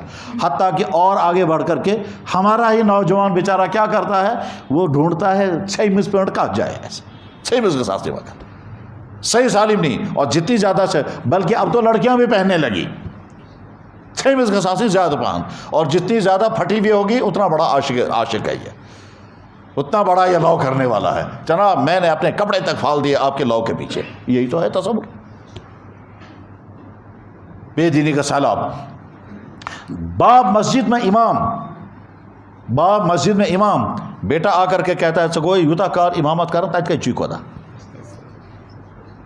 چنانچہ وہ باپ میرے پاس آ کر کہتا ہے میں پیو تاون کہ میں سو جاؤ لڑکے پارنا کھا تو میں واپس یہ ونان تاج کے چی خدا سب وشتا نا آج تک خدا کن تج میں حرابس میں. یہ بیٹا کہہ رہا ہے باپ کو، اور باپ کو 30 سال ہو گئے مسجد میں امامت کرتے ہوئے. اب وہ باپ کہتا ہے ہم خود بہتر اور صبح یوت اولاد گھسنے میں آسو. کتنے ہی مرد اپنی بیویوں کا مہر کھا جاتے ہیں اور مر بھی گئے، وہ مہر ادا ہی نہیں کیا. وراثت کی تقسیم کے لیے اللہ نے جو نظام بنایا تھا، آج کے 99% حتیٰ کہ دیندار بھی اس میں شامل ہیں، ان کے ہے ہی نہیں، وہ تصور ہی نہیں ہے. اسلام کیا کہتا ہے کہ صاحب کہ مر گیا اس کی پراپرٹی میں کس کو کتنا دینا ہے، تصور ہی نہیں ہے.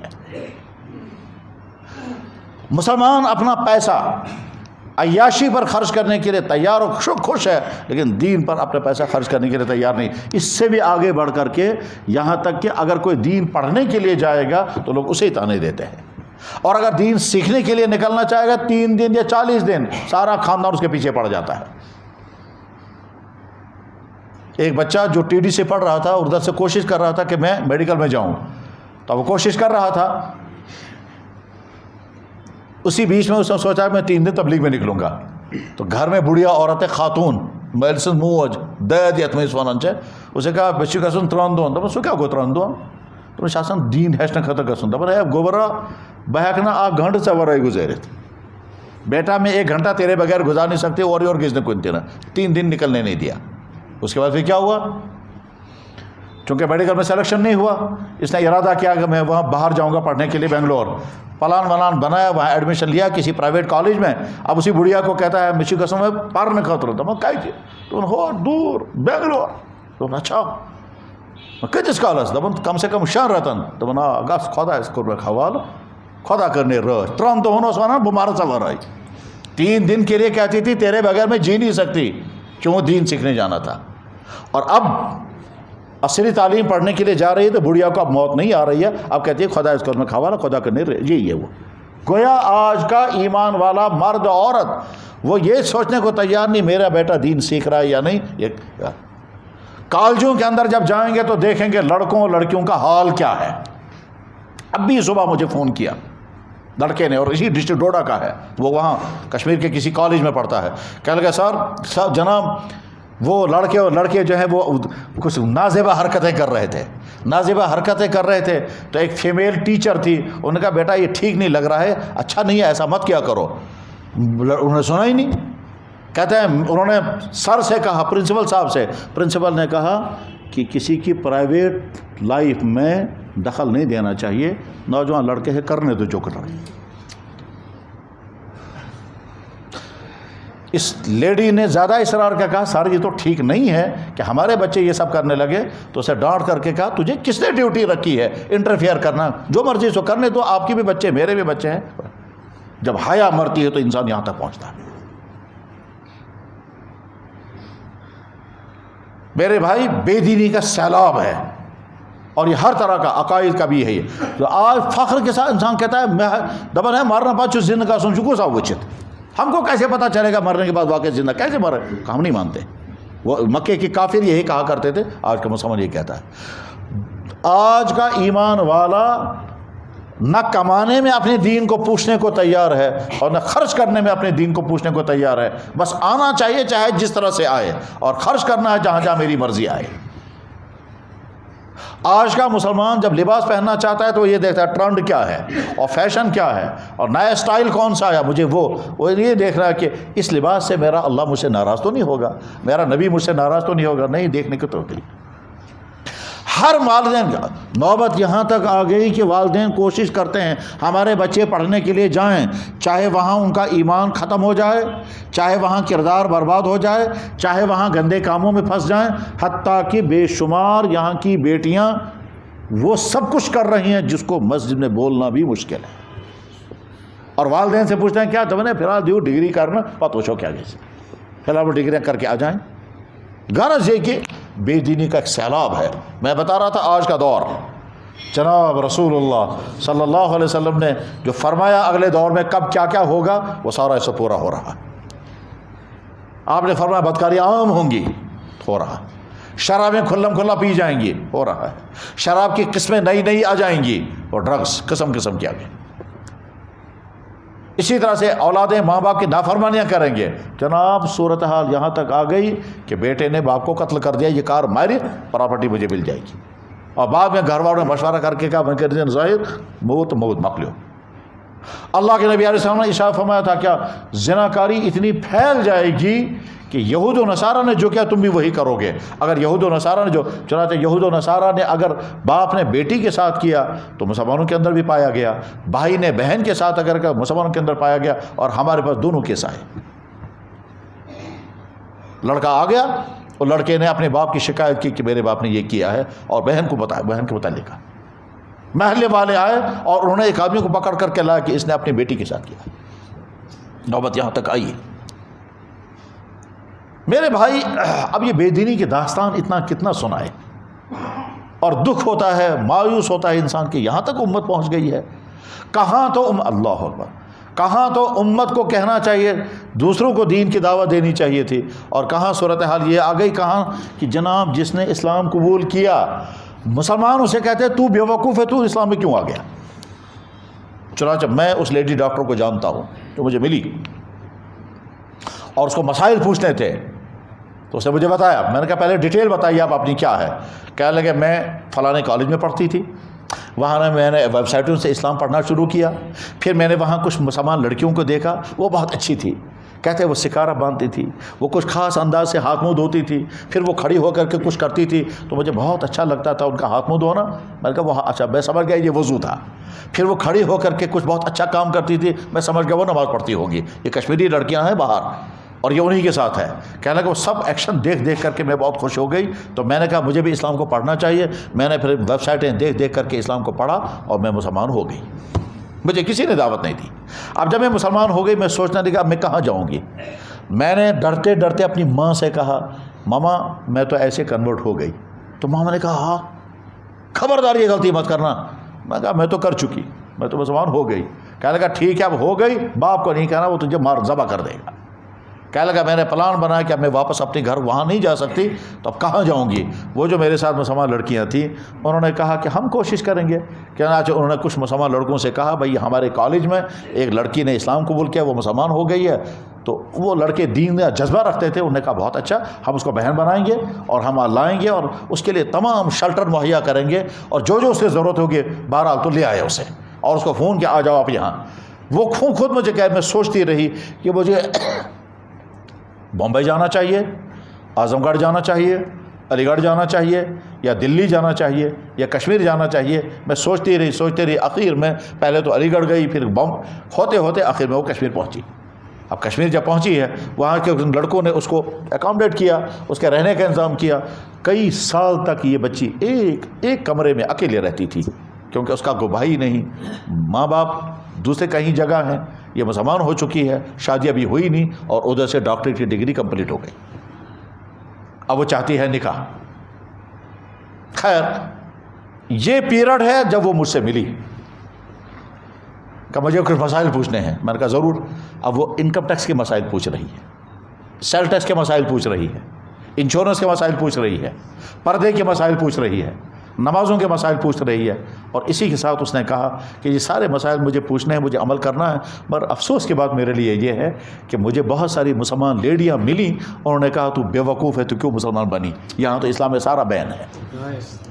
کہتا ہے تجھے فری لائف گزارنی چاہیے تھی، ہم چاہتے ہیں ہمیں فری لائف ملے. تو کہتا ہے مجھے بہت شاک ہو گیا کہ مسلمان لڑکیوں نے، مسلمان نرسوں، مسلمان لیڈی ڈاکٹروں نے مجھے کہا تو بے وقوف، تو کیوں مسلمان بن گئی. اس سے مجھے شاک ہو گیا.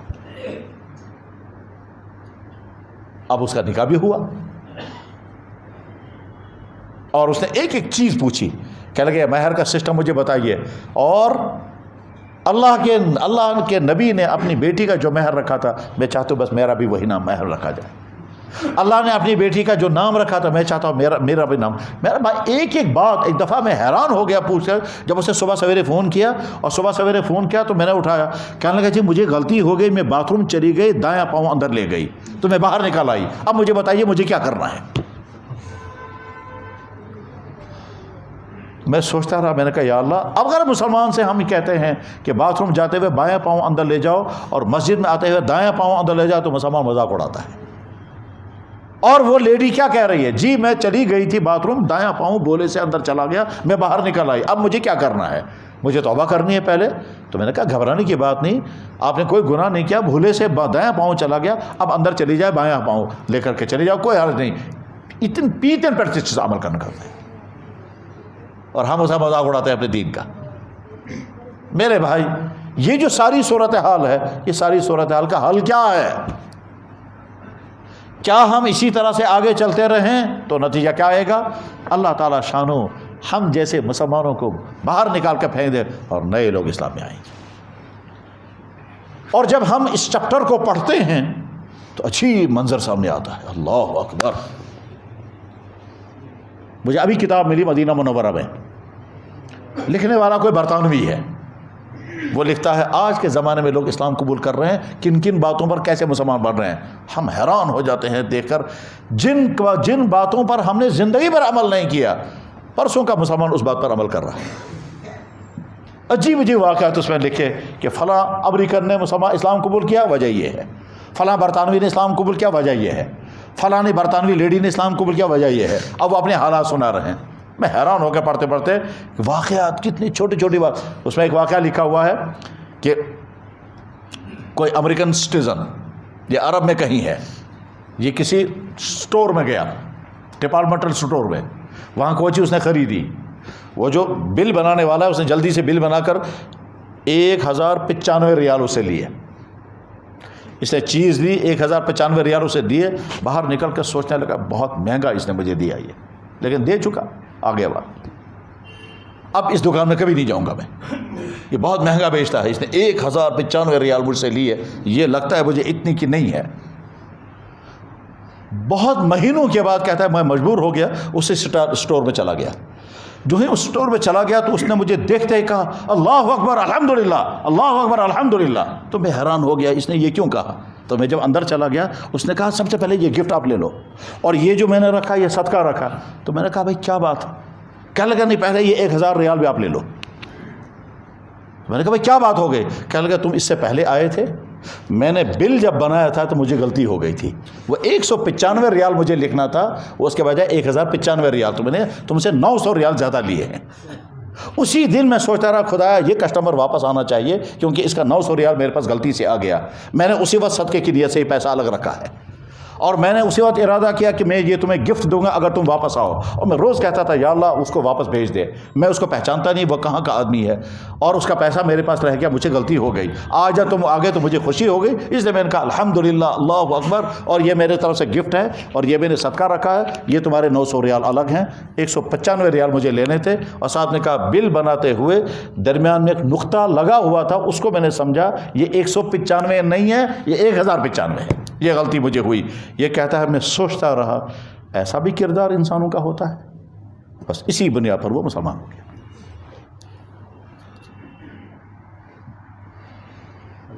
کیریکٹر صحیح ہوتا ہے تو انسان کا کیریکٹر دعوت بنتا ہے.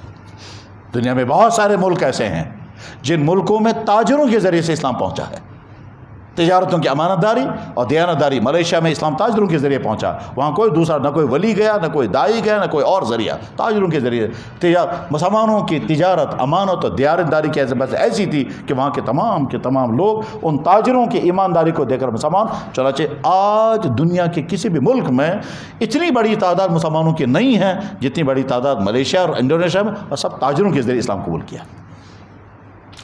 امت مسلمہ کے حالات جب ہم دیکھتے ہیں, عقائد بھی صحیح نہیں, عبادات بھی مکمل نہیں, اخلاق درست نہیں, گھریلو زندگی صحیح نہیں, بازاروں کے معاملات اس میں پر پوچھنے ہی کچھ نہیں. دکاندار تو چاہتا ہے فراڈ سے فراڈ مال بیچے. ہماری سوسائٹی کے جتنے طبقے ہیں ان طبقوں میں سے کوئی طبقہ ایسا نہیں ہے جو یہ کہہ سکے کہ ہماری زندگی بالکل آئیڈیل زندگی ہے جیسے کہ مسلمان ہونا چاہیے, حتیٰ کہ علماء بھی نہیں کہہ سکتے. میرے بھائی سارے بحران کا حل کیا ہے؟ کیا ہم اس کو ایسے ہی چلنے دیں؟ اگر ایسے ہی چلنے دیں گے تو نتیجہ کیا نکلے گا؟ اللہ تعالیٰ شان و وارننگ دے چکے ہیں۔ اللہ فرماتے ہیں یا ایھا الذین آمنوا من یرتد منکم عن دینہ، اے ایمان والو اگر تم میرے دین پر چلنا نہیں چاہتے ہو میں تمہیں ہٹا دوں گا۔ کیسے ہٹا دیں گے وہ نہیں معلوم، کبھی تو آسمانی عذاب آئے گا، کبھی زمینی عذاب آئے گا، کبھی کوئی قوم مسلط ہو جائے گی اور سب کو تہس نہس کر کے الگ کر دے گی۔ پھر اللہ تعالیٰ فرماتے ہیں بھی نئی قوم اسلام میں آئے گی اور وہ تم سے زیادہ صحیح مسلمان ہوں گے۔ نئی قوم اسلام میں آئے گی، تم سے صحیح مسلمان ہوں گے۔ یہ جو اللہ تعالیٰ بیان فرما رہے ہیں اس کا ایک منظر اس سے پہلے اللہ اس دنیا کو دکھا چکے ہیں۔ جو اللہ فرما رہے ہیں میں نئی قوم اسلام میں داخل کروں گا، اس کا ایک منظر اللہ اس سے پہلے پوری دنیا کو دکھا چکے ہیں۔ اور وہ کیا ہوا ہے کہ منگولیا سے قوم اٹھی، منگولیا سے قوم اٹھی جن کو کہتے تھے تاتاری۔ اس میں ایک آدمی تھا، اس کا نام تھا تموجن۔ اس تموجن نے 12 سال یا 17 سال کا لڑکا تھا یہ، اور اس نے اپنی قبیلے کی فوج تیار کی۔ پہلے اس نے چائنا کو تہس نہس کر دیا، اس کے بعد پھر مسلم ملکوں کی طرف وہ مڑا ہے، اور واقعات بہت سارے پیش آ گئے، مجھے ڈیٹیلیں سنانی ہے۔ مسلم ملکوں کی طرف مڑا ہے تو تمام وہ مسلمان ملک، وہ تمام شہر جن پر فخر کرتے تھے مسلمان، وہ تمام شہر آگ کا ڈھیر بنا دیا۔ اس میں بخارا، سمرقند، غزنی، ہرات، خراسان، ترمز، بغداد تہس نہس کر کے رکھ دیا۔ تقریباً 80 لاکھ انسان اس نے مار دیے۔ اسی آدمی کا نام تھا چنگیز خان۔ پھر اس کے نسل آگے چلی ہے، چنگیز خان، پھر اغدائی خان، پھر بغدائی خان، پھر بیکاتان خان، اور اخیر میں ہلاکو خان۔ اور یہ سب بغداد شہر کی آبادی 20 لاکھ تھی، 14 لاکھ مسلمان ختم کر دیے۔ لاشوں کے انبار لگ گئے، کوئی دفن کرنے والا بھی نہیں تھا، کوئی نہیں۔ یہاں تک کہ کوئی ملک باقی نہیں بچا، صرف 2 جگہ باقی بچ گئی تھی، ایک مکہ مکرمہ اور مدینہ طیبہ۔ ملک شام میں بھی داخل ہو گیا، سہس نہس کر کے رکھ دیا سارا۔ اور مجموعی طور پر تاریخ میں لکھا ہے کہ 80 لاکھ انسان انہوں نے مارے ہیں تاتاریوں نے، جس میں بغداد شہر کے میں نے ابھی بتایا 14 لاکھ مسلمان مارے ہیں۔ بغداد شہر میں، بغداد نہیں، بخارا کے شہر میں وہ پہنچا، جامع مسجد کے اندر داخل ہو کر جوتے پہن کر کے ممبر پر چڑھا اور چڑھ کر کے کہہ رہا ہے بخارا والو میں آسمان کی طرف سے تم پر عذاب بن کر آیا ہوں۔ اور پھر کہا کل شام تک اس بخارا شہر میں نہ کوئی انسان باقی ہونا چاہیے، نہ کوئی مکان رہنا چاہیے۔ اسی وقت آگ لگانی شروع کر دی۔ اگلے 24 گھنٹے کے اندر سارے انسان، مردوں کو مار دیا، عورتوں بچوں کو باندھ کر لے گیا، اور مکانات کو آگ لگا دی تو ڈھیر بنا دیا۔ تاریخ میں لکھا ہوا، چونکہ لوگ پڑھتے نہیں اس لیے معلومات نہیں۔ ٹھیک، پھر کیا ہوا؟ انہی آدمی، اسی تاتاری قوم میں سے ایک انسان، اس کا نام تھا برقے خان۔ اس برقے خان کو ایک انسان ملا، وہ کوئی دائی تھا، دعوت کا کام کرنے والا تھا۔ تو وہ جب ملا تو برقے خان نے اسے کہا تو زیادہ اچھا ہے کہ میرا کتا زیادہ اچھا ہے؟ تیرے سے اچھا تو میرا کتا ہے۔ تو اس بزرگ جمال الدین نے کہا جناب اگر میرے پاس ایمان نہیں ہے تو بلا شبہ آپ کا کتا مجھ سے افضل ہے، اور اگر میرے پاس ایمان کی دولت ہے تو میں سب سے افضل ہوں۔ تو برقے خان کہتا ہے یہ ایمان کیا چیز ہے؟ اس کے بعد کئی دن کے بعد اس کو بلایا، اور بلانے کے بعد کہا مجھے سمجھاؤ یہ کیا کہتے تھے تم، کہ اگر تمہارے پاس ایمان ہے تو کتے سے اچھے ہو، اور اگر ایمان نہیں تو کتے سے بدتر، یہ کیا ہے ایمان؟ تو اس بزرگ جمال الدین نے تفصیل بتائی، اتنی تفصیل کہ اللہ تعالیٰ شان اس کا دل پلٹ دیا، اور برقے خان نے اسلام قبول کیا تو غیاث الدین بن گیا۔ اس کے بعد لہر چلی تو ساری تاتاری قوم مسلمان بن گئی، ایک بھی باقی نہیں بچا۔ مغل خاندان اسی میں سے تھا۔ تو جن تاتاریوں کے ذریعے سے مسلمانوں کا تہس نہس کرا دیا گیا، انہی تاتاریوں کو بعد میں اسلام کی دولت مل گئی۔ علامہ اقبال کا مشہور شعر ہے آیا یورش تاتار کے افسانے سے، پاسباں مل گئے کعبے کو صنم خانے سے۔ اگر مسلمان اپنا سدھار نہیں کریں گے اور تو پھر اللہ تعالیٰ شان ان کو ہٹائیں گے، اور جن کے ذریعے ہٹائیں گے انہی کو اسلام کی دولت ملے گی۔ جو پہلے تلواریں چلائیں گے ان مسلمانوں کو ختم کرنے کے لیے، بعد میں اللہ تعالیٰ شانوں نے قرآن میں اللہ تعالیٰ یہی کہتے ہیں یا ایھا الذین آمنوا من یرتد منکم عن دینہ فسوف یأتی اللہ بقوم یحبهم ویحبونہ۔ اے ایمان والو اگر تم دین پر چلنا نہیں چاہتے، اللہ کو طاقت ہے تمہیں ہٹا دے گا، اور اس کے بعد پھر نئی قوم اسلام میں آئے گی۔ اور ہمیشہ ایسا ہم بھی اپنے گھروں میں کرتے ہیں، اس کشیر میں شک ہاک آسان وہ ہاک جب لگاتے ہیں تو وہ بڑھتا رہتا ہے، ہاک نکلتا رہتا ہے، اور جب اس میں نکلنا بند ہو جاتا ہے دبن سنن میں کڑت، بس ٹھیک اسی طرح سے اگر امت مسلمہ بانج ہو گئی ہے، اب یہ اللہ کے ڈرنے کو تیار نہیں، اپنے نبی کے نقش قدم پر چلنے کو تیار نہیں، اگر وہ نام لے رہے ہیں مسلمان کا، لائف سٹائل ان کا غیروں سے بھی بدتر ہے، بلکہ بے شمار شعبوں میں غیر بہت اچھی حالت میں ہے۔ ہمارے بعض دفتروں میں غیر مسلم ہوتا ہے وہ آنیسٹ ہوتا ہے، اور مسلمان جو ہیں وہ اوپر سے نیک ہے نیچے تک کرپٹ، اور سننے کو بھی تیار نہیں، ماننے کو بھی تیار نہیں۔ جب صورتحال یہ تو اللہ تعالیٰ شام کیا، میں نے تمہارے ہاتھ میں کچھ دیا تھا، تم نے اس کی قدر نہیں کی، میں تمہیں چھین لیتا ہوں، تم کو ہٹا دیتا ہوں، اب یہ نعمت میں کسی اور کے حوالے کر دوں گا، وہ تم سے کہ تم سے زیادہ اچھے مسلمان ہو۔ وَإِن تَتَوَلَّوْا يَسْتَبْدِلْ قَوْمًا غَيْرَكُمْ ثُمَّ لَا يَكُونُوا أَمْثَالَكُمْ، اگر تم میرے دین پر چلنا نہیں چاہتے، تمہیں میرے نبی کی بات سوٹ نہیں کر رہی ہے، تمہیں غیروں کی باتیں پسند آ رہی ہیں، تمہیں غیروں کا لائف سٹائل اچھا لگ رہا ہے اور میرے نبی کا نہیں، ٹھیک ہے کرو تم وہی، کرو تم وہی، اور اس کے بعد پھر تم انہی کے ہاتھوں سے تم کو میں تباہ کراؤں گا، اور اس کے بعد پھر انہی میں سے کچھ لوگوں کے اسلام کی دال۔ میرے بھائی یہ منظر اس وقت پورے عالم کا ہے، مسلمانوں کے پاس ایک ہی حل ہے، وہ یہ کہ اپنے ماحول کو دعوت کی بنیاد پر درست کریں اور غیروں تک دین رحمت پہنچائیں۔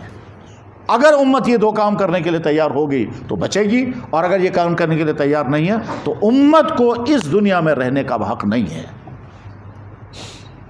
مسلمانوں کو جینے کا حق نہیں ہے۔ کیوں حق نہیں ہے؟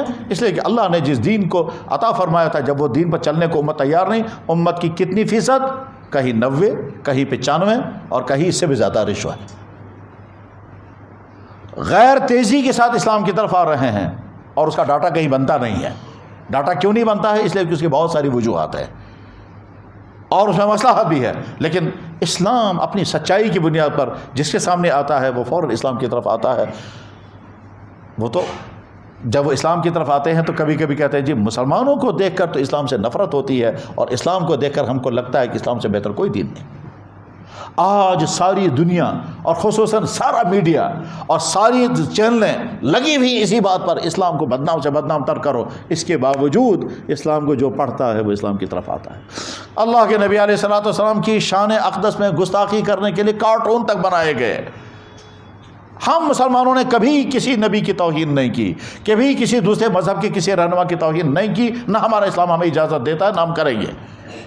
باقی قومیں اپنا کردار دیکھ لیں، تو تم نے کارٹون تک بنائے ہمارے نبی کے اور بدنام کرنے کی ساری مہمیں چلائیں، اس کے باوجود اللہ کے نبی علیہ السلام کی ذات عالی اتنی پرکشش ہے، جو پڑھتا ہے وہ کہتا ہے اتنی اچھی زندگی تو کسی کی بھی نہیں۔ تو جو لوگ خود اسلام کو پڑھتے ہیں وہ اسلام کی طرف آ رہے ہیں، جو خود حضور کی لائف سٹائل کو پڑھتے ہیں وہ کہتے ہیں اس سے زیادہ آئیڈیل لائف کسی کی بھی نہیں، کسی کی زندگی ایسی نہیں۔ میں نے ابھی عرض کیا کہ مدینہ طیبہ سے مجھے کتاب ملی، آج کے زمانے میں جو لوگ مسلمان ہوتے ہیں اور وہ عام انسان نہیں، بہت پڑھے لکھے، ہر شعبے زندگی، اس میں سکالر بھی ہیں، اس میں فوجی بھی ہیں، اس میں ایک فوجی جنرل بھی ہے، اس نے بھی اپنا سارا بتایا کہ میں کیسے مسلمان ہو گیا، مجھے اسلام کے اندر کون سی چیز اثر، بلکہ ایک نے کہا جناب میں ہینڈ واشنگ کی تھیوری پر مسلمان ہو گیا۔ اسے پوچھا جی کیسے؟ کہنے لگا جب کووڈ آ گیا اور ڈاکٹروں کی طرف سے کہا جانے لگا یہ بھی کرو، یہ بھی کرو، یہ بھی کرو، سینیٹائزر استعمال کرو، ساتھ میں ہینڈ واش کرو صاحب، اور ٹھیک ہے ڈاکٹروں نے کہا کرنا ہے ہینڈ واش۔ اسی بیچ میں کسی مسلمان نے مجھے کہا کہ ہم کو کیا ضرورت ہے آپ کے ڈاکٹروں کی بات سننے کی، ہینڈ واشنگ کا سارا سسٹم تو ہمارے نبی نے پہلے ہی سمجھایا، ہم دن میں 5 مرتبہ وضو کرتے ہیں، اس میں سب سے پہلے ہینڈ واش کرنا ہوتا ہے، ہم کھانا کھاتے ہیں پہلے ہینڈ واش کرتے ہیں، کھانا کھانے کے بعد بھی ہینڈ واش کرتے ہیں، پھر ہم سونے کے بعد پہلے استنجا کرتے ہیں، ہینڈ واش کرتے ہیں، ہم تو اتنی مرتبہ۔ تو کہتے ہیں میں سوچتا رہا یہ کس نے بتایا تمہیں؟ انہوں نے کہا ہمارے نبی نے۔ وہ کب بتایا؟ کہا وہ 1500 سال پہلے۔ تو ان کو کس نے کہا تھا بھائی یہاں سے میں نے محمد کی لائف کتاب پڑھنی شروع کر دی، اور اس کے بعد پھر میں مسلمان ہوں۔ مجھے یاد آیا کہ ایک صاحب تھے، اس کا نام تھا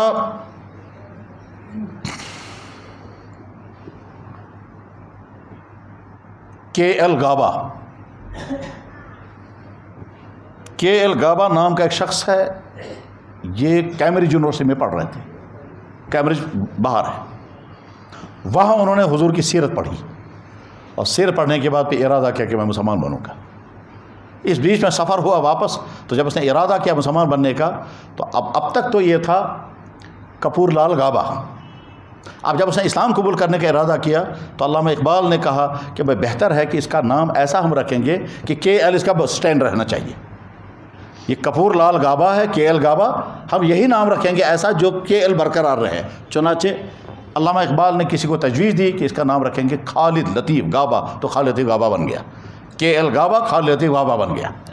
بہت اچھا، چونکہ اس نے حضور کی سیرت پڑھی تھی اس لیے اس نے سیرت کی کتاب لکھی، دا پرافٹ آف ڈیزرٹ، سیرت کی کتاب لکھی۔ برطانیہ میں پڑھتے کے دوران کسی کے ساتھ اس کی کوئی انبن ہو گئی، اور جس کے ساتھ انبن ہو گئی وہ سوئے اتفاق سے جج بن کر کے یہاں آیا لاہور میں، اور کے ایل گاوا صاحب بھی وہی لاہور میں ہے۔ تو وہ جو جج آیا بن کر کے انگریز، اس نے کوئی کیس لڑا کر کے اس کو جیل میں پہنچا دیا اور لکھا تا زندگی جیل میں، اور اگر نکلنا چاہتا ہے تو اتنی ضمانت پیش کرے۔ اتنی ضمانت وہ پیش کر نہیں سکتا تھا، وہ بہت بڑی رقم اس کو لکھ دی، اتنی رقم جب یہ لائے گا تو جیل چٹے گا، اور اگر نہیں تو یہ جیل میں رہے گا۔ اور وہ کوئی ذاتی دشمنی تھی جس کی بنا پر لاہور کے کورٹ میں 1947 سے پہلے کی بات ہے۔ اب بیچارہ کے ایل گابا جیل میں ہے، سیرت کی کتاب اس نے لکھی ہے۔ پیسہ وہ جمع کر نہیں سکتا جس سے وہ چھوٹ جائے، اتنا پیسہ اس کے پاس ہے نہیں۔ اس زمانے میں بڑے بڑے لوگوں نے اپیلیں کی پیسہ لاؤ، علامہ اقبال نے بھی کی، پیسہ جمع نہیں ہو سکا۔ پھر کیا ہوا؟ اللہ اکبر، اللہ اکبر، اللہ اکبر، کہ جناب رسول اکرم صلی اللہ علیہ وسلم لاہور کے ایک آدمی کے خواب میں آئے اور فرمایا میرا ایک پیارا جیل میں بند ہے، میرا ایک پیارا جیل میں بند ہے، اس کا نام خالد لطیف ہے، اس نے سیرت کی کتاب لکھی ہے، وہ کتاب مجھے پسند ہے، پیسے کا انتظام کرو اور اس کو جیل سے چھڑاؤ۔ چنانچہ جس آدمی کے خواب میں آیا وہ جاگ گیا، اس نے زمینیں بیچی، پراپرٹیاں بیچی، فارم بیچے، گاڑیاں بیچی، اور پیسہ جمع کیا اور کورٹ میں چلا گیا، اور کورٹ میں جا کر کہتا ہے میں ضمانت کے لیے تیار ہوں، وہ جو جیل میں بند ہے۔ چنانچہ ضمانت کی پیشگی اس نے کی، خالد لطیف گابا چھوٹ کر آ گیا، لاہور کی جامع مسجد میں کھڑے ہو کر اس نے اعلان کیا میں نے جس نبی کو ایکسیپٹ کیا ہے اس نبی نے مجھے جیل سے چھڑایا، تو مسلمانوں نے نہیں چھڑایا۔ اسلام سچا دین۔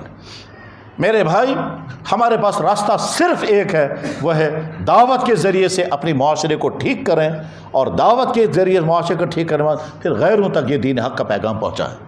دعوت کے بغیر آج کے مسلمانوں کے پاس کوئی راستہ نہیں ہے۔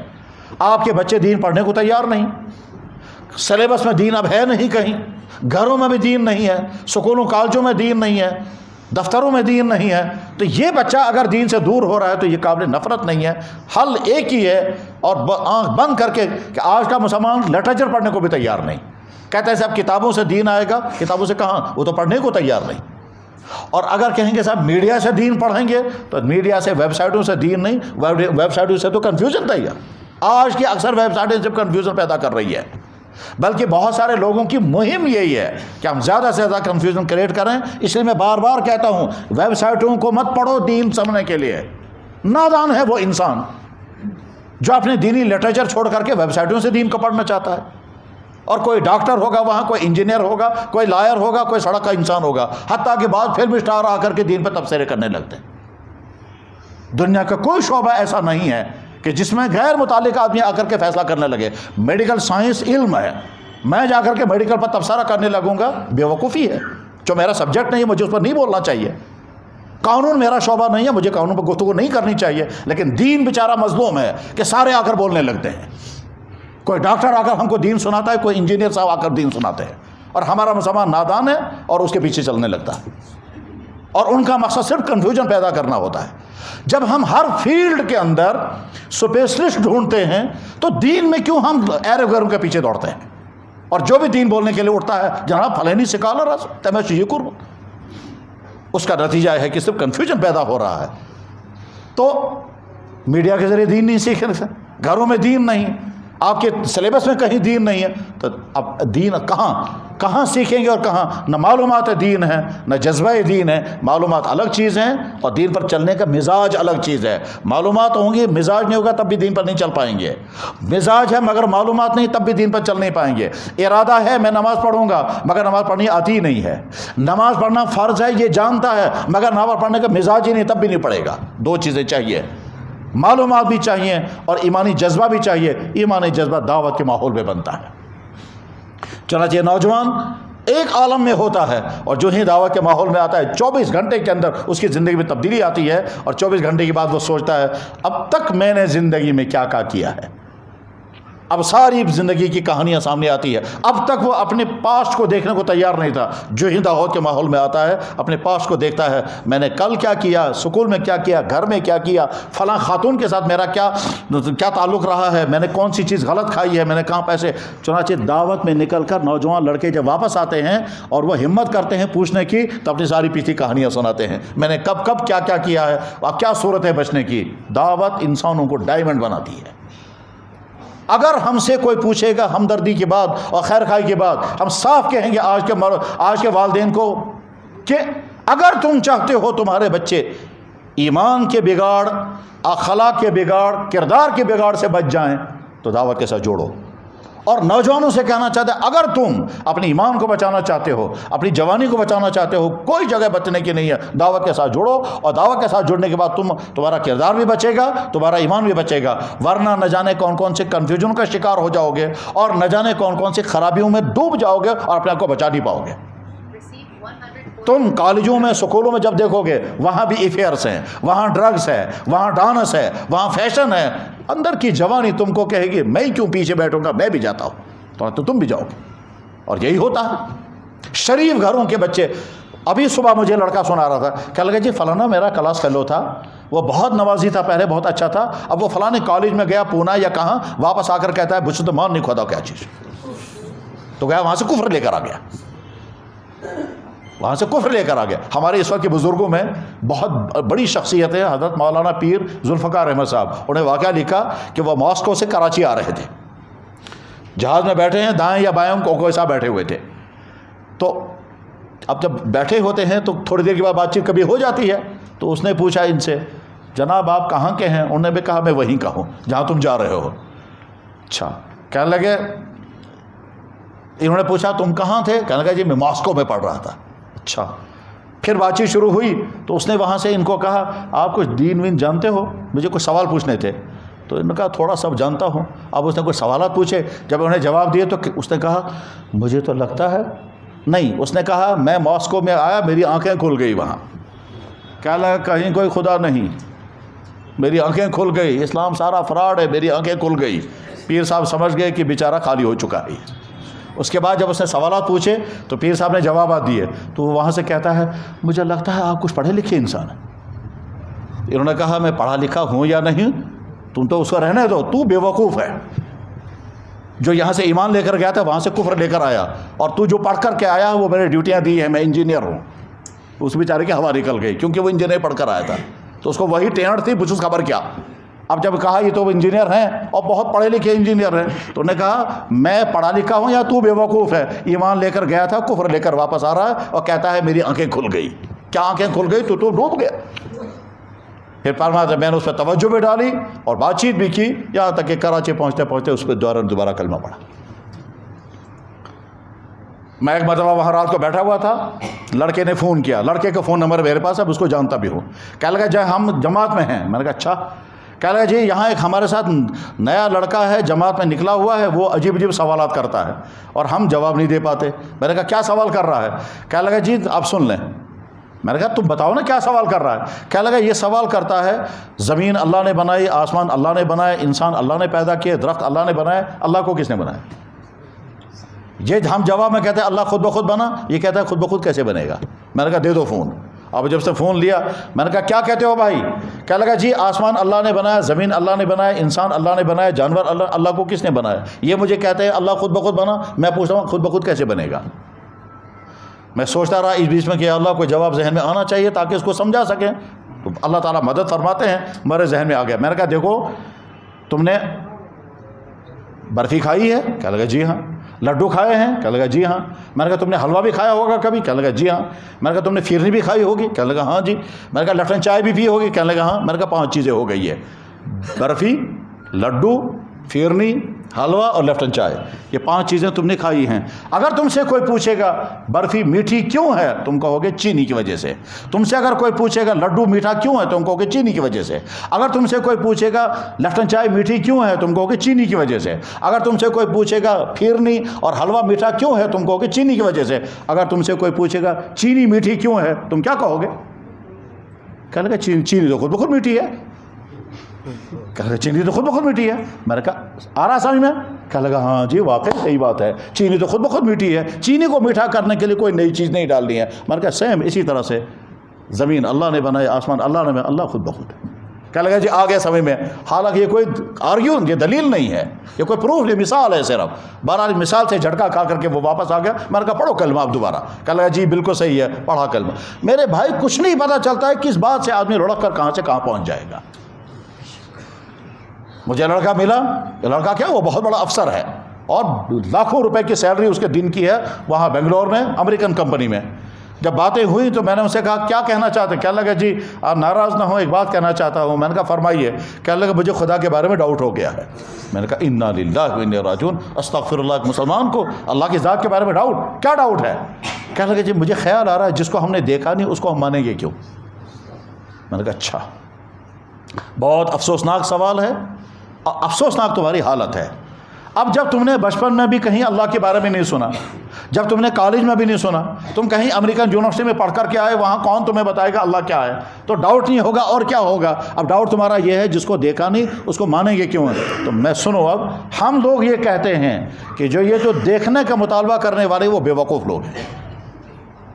اس سے زیادہ جاہلانہ سوال اور کوئی نہیں ہے کہ آپ مطالبہ کریں ہمیں خدا دکھاؤ، اس لیے کہ خدا نظر آنے والی چیز ہی نہیں ہے۔ تو جو چیز نظر نہیں آ سکتی اس کے بارے میں مطالبہ کرنا دکھاؤ، یہ سوال ہی غلط ہے۔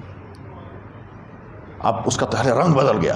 میں نے کہا اور اچھی طرح سے سنو، تم مجھے کہو گے روح دکھاؤ، میں نہیں دکھا سکتا کیونکہ روح نظر آنے والی چیز نہیں۔ تم مجھے کہو گے میموری سسٹم دکھاؤ، میں نہیں دکھا سکتا کیونکہ وہ نظر آنے والی چیز نہیں ہے۔ تم اگر مجھے کہو کہ عقل دکھاؤ، میں دکھا نہیں سکتا کیونکہ عقل نظر آنے والی چیز نہیں ہے۔ ایسے ہی جیسے ہم کہیں گے فین تو چل رہا ہے مگر پاور نظر نہیں آتا۔ ساتھ میں ان کو بتایا ہوا تم نے آج تک کبھی دیکھی ہے؟ واقعی کسی نے بھی نہیں دیکھی مگر ہوا ہے۔ پھر ہوا میں آکسیجن بھی ہے، ہوا میں کاربن ڈائی آکسائڈ بھی ہے مگر دیکھا کسی نے نہیں۔ ہاں پتہ چلے گا تب جب اس ہوا کا نتیجہ سامنے آئے گا۔ ایک کمرے میں آپ بخاری جلاؤ، اور بخاری بھی کون سی؟ کوئلے والی بخاری، اور ایگزاسٹ مت رکھو اور رات کو سو جاؤ، جناب گرمی میں مرجدار نیند آئے گی اور صبح کو ایک بھی نہیں اٹھے گا۔ تو وجہ کیا ہوئی کہ کمرے میں آکسیجن ختم ہو گئی، کاربن ڈائی آکسائڈ پھیل گئے، سارے مر گئے، مگر نظر کسی کو نہیں آئے گا یہ کاربن ڈائی آکسائڈ کہاں ہے۔ اور تو دنیا میں بے شمار چیزیں وہ ہیں جو نظر آنے والی نہیں ہیں، ان کے بارے میں ڈیمانڈ کرنا دکھائیے، یہ سوال ہی غلط ہے۔ اللہ کی ذات بھی ایسی ہے جو نظر آنے والی نہیں، تمہارا سوال ہی غلط ہے۔ اس کے بعد پھر تم کہتے ہو اللہ ہم تو روز دیکھتے ہیں۔ کہا اچھی؟ میں نے کہا ہاں۔ کہا کیسے؟ میں نے کہا ہم روز دیکھتے ہیں نا، بجلی لمب جل رہا ہے، فین چل رہا ہے، اسی کام کر رہا ہے، ہم سمجھتے ہیں بجلی ہے، حالانکہ بجلی کا پاور ہاؤس بھی ہمارے سامنے نہیں اور بجلی بھی ہم نے کرنٹ نہیں دیکھا۔ اب ان چیزوں ہم اسی طرح سے دیکھ رہے ہیں، سورج نکل رہا ہے، زمین سے چیزیں اگ رہی ہیں، کائنات چل رہی ہے، انسان سے انسان پیدا ہو رہے ہیں، انسان کو روزیاں مل رہی ہیں، یہ سارا سسٹم چل رہا ہے۔ سسٹم چلانے والا پیچھے کہیں نہ کہیں ہے، اسی کو ہم کہتے ہیں اللہ وہی ہے۔ میرے بھائی میں خلاصہ کروں کہ دعوت واحد حل ہے آج کے ایمان بچانے کا، دعوت واحد حل ہے آج کے نوجوانوں کے کردار بچانے کا، دعوت واحد حل ہے بازاروں کی بربادی کو ختم کرنے کا، دعوت واحد حل ہے دفتروں کے کرپشن اور ظلم کے ختم ہونے کا، دعوت واحد حل ہے آج کے نوجوانوں کے بگاڑ کا، اور کوئی راستہ نہیں ہے۔ اور اگر کسی کے سمجھ میں آتا ہو تو بتائے، کوئی راستہ نہیں۔ اس لیے ارادہ کریں انشاءاللہ کہ ہم دعوت کے کام کے ساتھ جڑیں گے، اس کے نتیجے میں ہمارا ایمان بچے گا اور ہم ذریعہ بنیں گے دوسروں کے ایمان کے بچانے کا، اور دعوت کے ساتھ جڑیں گے اس کے نتیجے میں ہمارا کردار بچے گا اور ہم ذریعہ بنیں گے دوسروں کے کردار کے بچانے کا، دعوت کے ساتھ جڑیں گے اس کے نتیجے میں ہماری آخرت بچے گی اور ہم ذریعہ بنیں گے دوسروں کی آخرت کے بچانے کا، دعوت کے ساتھ جڑیں گے تو جس طرح سے ہمیں شوق ہے غیروں کا لائف سٹائل اپنانے کا، دعوت کے ساتھ جڑیں گے اس سے زیادہ شوق پیدا ہو جائے گا اپنے نبی کے لائف سٹائل اپنانے کا۔ لڑکا دعوت میں جڑتا ہے آج اس کے کانوں میں کنواج ہوتی ہیں اور سٹائل والے بال ہوتے ہیں. جب دعوت کے ساتھ جڑتا ہے تو چند دن کے بعد وہ چاہتا ہے اب میں سر پر عمامہ، میرے چہرے پہ داڑھی، ایک ایک چیز سنت کے مطابق، ہر چیز میں سنت کے مطابق. ابھی میں عرض کر رہا تھا نا، میں حیران ہو گیا. وہ رائٹر جو برطانوی رائٹر وہ لکھتا ہے، کہنے لگا جی وہ میں ایک مسلمان نو مسلم امریکہ میں، کہنے لگا جو اس نے کلمہ پڑھا مسلمان ہو گیا تو جہاں ہم نماز پڑھتے تھے وہاں وہ نماز کے لیے آنے لگا. تو میں نے ایک دفعہ اس سے کہا کہ یار اذان پڑھنی ہے، کہنے لگا میں تو باہر پڑھوں گا. میں نے کہا نہیں باہر نہیں پڑھنا، یہ تو بہت مسئلہ ہو جائے گا یہاں باہر. کہنے لگا تمہارا ایمان کمزور ہے، میں باہر اذان پڑھوں گا. میں نے کہا دیکھو سمجھو آپ باہر اذان پڑھنے سے کرائسس ہو جائیں گی، یہاں پرابلم ہو جائے گی، ہم تو بڑی مشکل سے یہ نماز پڑھ رہے ہیں باہر. اذان نے کہا مجھے پڑھنی ہے باہر، کا بڑی مشکل سے اسے منوایا اور صاحب نے کہا تھا تیرا ایمان کمزور ہے اس لیے باہر اذان، مجھے باہر اذان پڑھنی ہے. کہا ایک دن وہ کہیں سفر سے واپس آیا تو میں اس کے گھر ملاقات کے لیے گیا. تو میں نے اسے بیوی سے پوچھا بھائی وہ کہاں ہیں؟ کہنے لگا وہ آ تو گیا ہے مگر یہاں آیا نہیں ابھی. تو میں نے پوچھا کہاں ہے پھر وہ؟ کہنے لگا اب نہیں معلوم ہے، آیا تو ہے مگر وہ یہاں گھر نہیں آیا. کہنے لگا میں ڈھونڈتے ڈھونڈتے مسجد میں گیا تو میں نے دیکھا وہ نماز پڑھ رہے ہیں. میں نے کہا یار آپ مسجد میں کیوں آئے؟ کہنے لگا میں نے پڑھا ہے ہمارے نبی جب سفر سے واپس آتے تھے تو مسجد میں پہلے 2 رکعت نماز پڑھتے تھے. لکھنے والا کہتا ہے میں مسلمان ہوں، میں نے آج تک کسی عالم کو نہیں دیکھا اس پر عمل کرتے ہوئے، میں نے آج تک کسی انسان کو دیکھا نہیں، اور یہ چند مہینے پہلے مسلمان ہوا ہے وہ اس پر عمل کر رہا ہے. کیا لگے جمعرات آئی، جمعرات کے دن وہاں مسجد میں بیٹھے، کہتا ہے اچانک وہ اٹھا اس نے اذان پڑھی. میں نے کہا بھائی کیا بات ہو گئی، ابھی تو اذان کا وقت نہیں ہوا. کہا یار میں نے روزہ رکھا تھا مجھے بھوک لگی اور وہاں کتاب میں لکھا ہوا اذان کے بعد افطاری کرنی ہوتی، لہٰذا میں نے اذان پڑھی اب افطاری کروں گا. تو میں نے کہا یہ اذان تھوڑا ہی ہے، وہ تو جب غروب آفتاب ہو جائے گا تب اذان ہوگی، تب تم افطاری کرو گے. کہنے لگا اچھا آئی ایم سوری. میں نے سمجھا اذان میں پڑھوں گا تو پھر افطار کروں گا، مجھے بھوک لگ گئی.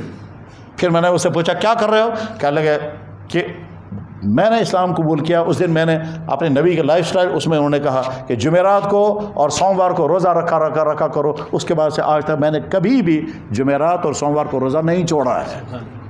اللہ اکبر. ہم اگر اپنے آپ کو میٹر لگا کے دیکھیں گے ہمارا آج کا نہ عالم نہ مولوی نہ امام نہ تبلیغ والا نہ امیر صاحب کوئی بھی نہیں. کتنا ہائی سٹینڈرڈ ہے عمل کرنے کا. اور ابھی چند مہینے پہلے مسلمان ہوئے، کتاب میرے پاس موجود ہے. میرے بھائی اللہ تعالیٰ فرماتے ہیں تم نہیں میرے دین پر چلنا چاہتے تو میں نئی قوم لاؤں گا، دیکھو تم کیسے چلیں گے میرے دین پر. اور یہ منظر سامنے. بہت مشہور یونیورسٹی ہے ملبورن، فرانس میں ہے. ایک سینئر پروفیسر مسلمان ہو گئی. فرانس میں برقعے پر پابندی ہے، سارا یورپ ڈر جاتا ہے برقعے سے. ان کی ساری ٹیکنالوجی خرابہ، ان کی 8ویں طاقتیں خطرے میں پڑ جاتی ہیں اگر کسی لڑکی نے برقع پہن لیا. خیر ایک لیڈی ہیں سینئر، اس نے چہرہ تو نہیں کم سے کم عبایا پہن کر کے وہ کسی شاپنگ سینٹر میں کوئی شاپنگ کر رہی تھی، وہاں سکرٹ پہنی ہوئی لڑکی کھڑی ہے. تو اس نے اس کو طنز کرتے ہوئے کہا کون سے بیکورڈ ملک سے آئی ہو یہ پہن کر کے؟ تو اس نے جواب میں کہا میں بیکورڈ ملک سے نہیں آئی ہوں، تم نے شاید سنا ہوگا یہاں یونیورسٹی میں کوئی لیڈی مسلمان ہوئی ہے. اس نے کہا ہاں سنا. اس نے کہا میں وہی ہوں. اور تم کہاں کے ہو؟ اس نے کہا میں فلاں عرب ملک کی. کہنے لگے تم نے اسلام کو ریجیکٹ کیا، ہم نے ایکسیپٹ کر لیا، کیونکہ وہ سکرٹ پہنے ہوئی تھی اور اس نے برقع پہنا تھا. واقعہ لکھا ہوا ہے. میرے بھائی اگر امت دین کو دھکے دے رہی ہے تو اللہ تعالیٰ اس امت کو مٹا کر ختم کر دیں گے اور نئی قوم اسلام میں آئے گی. اللہ کو کسی سے کوئی رشتہ داری نہیں. اس سے پہلے منظر دکھایا جا چکا ہے کائنات کے چپے چپے پر. تاتاریوں کی ساری کہانی میں نے شارٹ میں بتائی، وہ تو ساری ڈیٹیل پڑھنے کی ہے کہ کیا کیا ہوا ہے اور کس طرح سے مسلمانوں کا قتل عام ہوا تھا اور کس طرح سے کیا پھر کیسے وہ سارے مسلمان ہو گئے اور ایک بھی نہیں بچا ان میں سے، سب کے سب مسلمان اسلام میں داخل ہو گئے. واحد حل ہمارے پاس یہ ہے، اس لیے ارادہ کریں انشاءاللہ اپنے آپ کو دعوت کے ساتھ جوڑیں. اسی سے اپنا ایمان بچے گا، اسی سے اپنا کردار بچے گا، اسی سے گھر کے لوگ بچیں گے. والدین سمجھیں تمہاری اولادیں تمہارے لیے رحمت تب بنے گی جب یہ دیندار ہوگا، اور اگر یہ دیندار نہیں ہوگا یہ تمہارے لیے زحمت و مصیبت بنے گا. اور اگر تم دیندار بنانا چاہتے ہو تو دعوت کے ساتھ جوڑو. عورتیں سمجھیں تمہارے شوہر تمہارے وفادار رہیں گے اگر یہ ایمان والا ہوگا. اور ایمان والا تب ہوگا جب دعوت کے، اور کوئی شکل نہیں. ایمان وہ نہیں ہے دکاندار سے خرید کر کے لائیں پیمنٹ کر کے، نہیں. ایمان تو محنت سے آئے گا، اور ایمان کا ماحول اس وقت صرف دعوت کا ماحول ہے. ہمارے بعض بھائی کہتے ہیں کیا اس کے علاوہ اور کوئی ہے ہی نہیں، کہ جی اور کوئی راستہ سمجھ میں نہیں آتا، اگر ہوتا تو ہم لیکن اور کوئی راستہ نہیں۔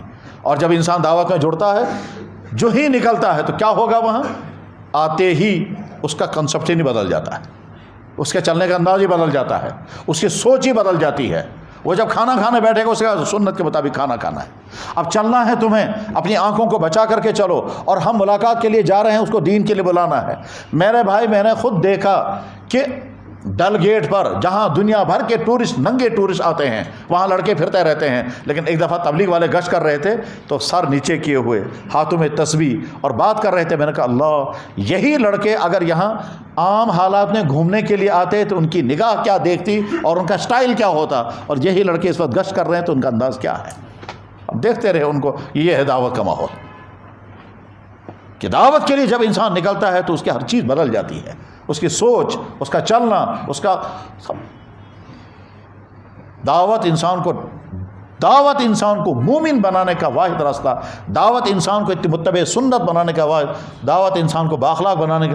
اور آج کے گناہوں کے سیلاب سے اگر آپ کو بچانا چاہتے ہو تو اس کے لیے ضروری ہے ایمان کا امیون سسٹم مضبوط، اور وہ ایمان کا امیون سسٹم مضبوط ہوگا دعوت کے نتیجے میں۔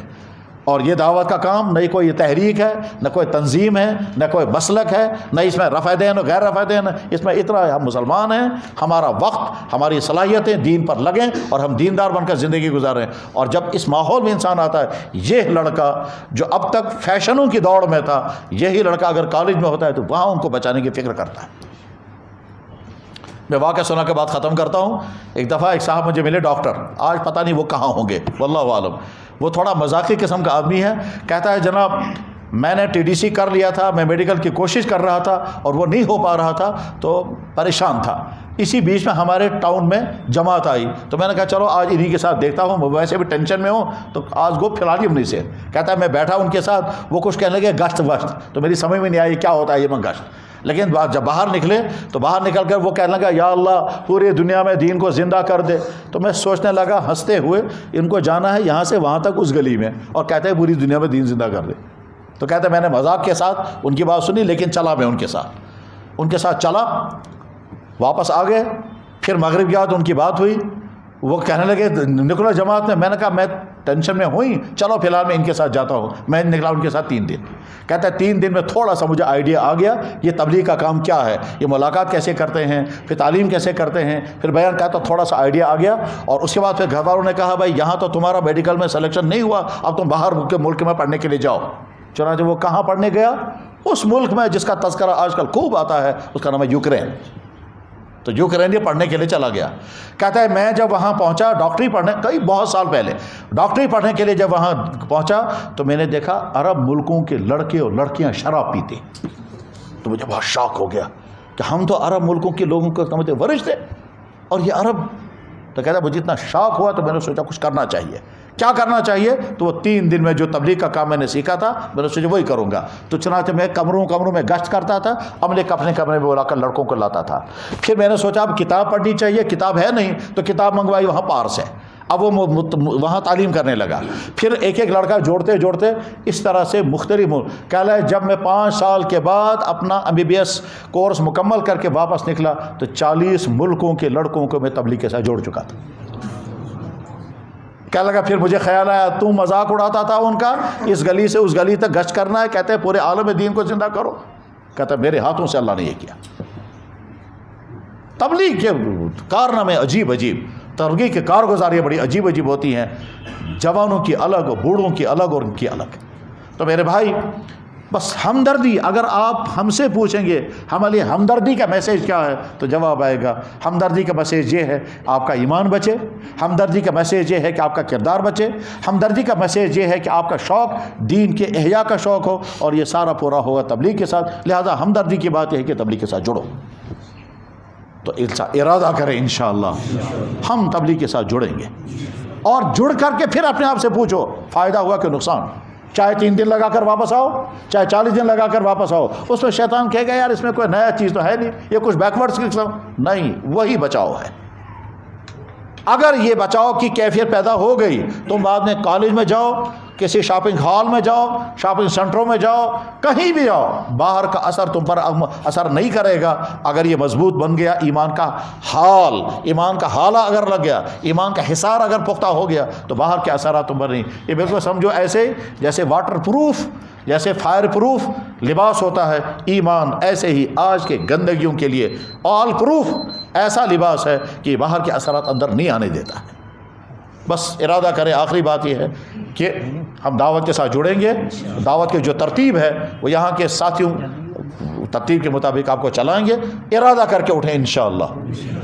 بشیر بس ونیو خدایا اس چینس گھرس مز اس بوز یہ کت ات مز واریاہ ٹیوٹ زیادہ پہن ٹیوٹھے ٹھیک، مگر یا اللہ تیرا دین ہماری زندگی میں آئے اور ہم تیرے دین کے مٹانے والوں میں شامل نہ ہوں، تیرے دین کو پھیلانے والوں میں شامل ہو جائے، اور اس کے لیے ہم تبلیغ کے ساتھ جڑنے کا ارادہ کرتے ہیں انشاءاللہ۔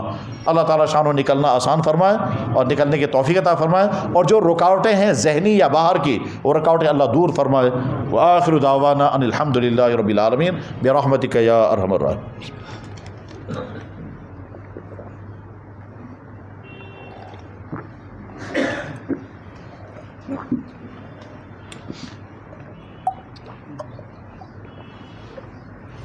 الحمدللہ الحمدللہ الحمدللہ۔ تو کروا ارادہ انشاءاللہ کروا ارادہ تو سو خدایا بس پنہ طرف ارادہ کران وۄنۍ گژھِ مےٚ رکاوٹ دور گژھٕنۍ، اگر کانٛہہ واقعی رکاوٹ، اور اگر دھوکہ چھُ، دھوکہ کیا مطلب؟ رکاوٹ چھنہٕ کِہیٖنۍ مگر گژھنہٕ، کل ہی کو ضرورت پڑے گی جموں جانے کی فوراً نکلیں گے، خدا نخواستہ گھر میں کوئی بیمار ہو گیا ہفتوں کے لیے مہینوں کے لیے ہسپتال ایڈمٹ تیار، تو یا اللہ اگر میں ذہنی رکاوٹ سد گژھِ دور گژھٕنۍ، اگر گھرٕچ کانٛہہ رکاوٹ سد گژھِ دور گژھٕنۍ، اگر اخلاص کے ساتھ بندہ مانگے گا تو اللہ تعالیٰ راستہ کھول دیتے ہیں۔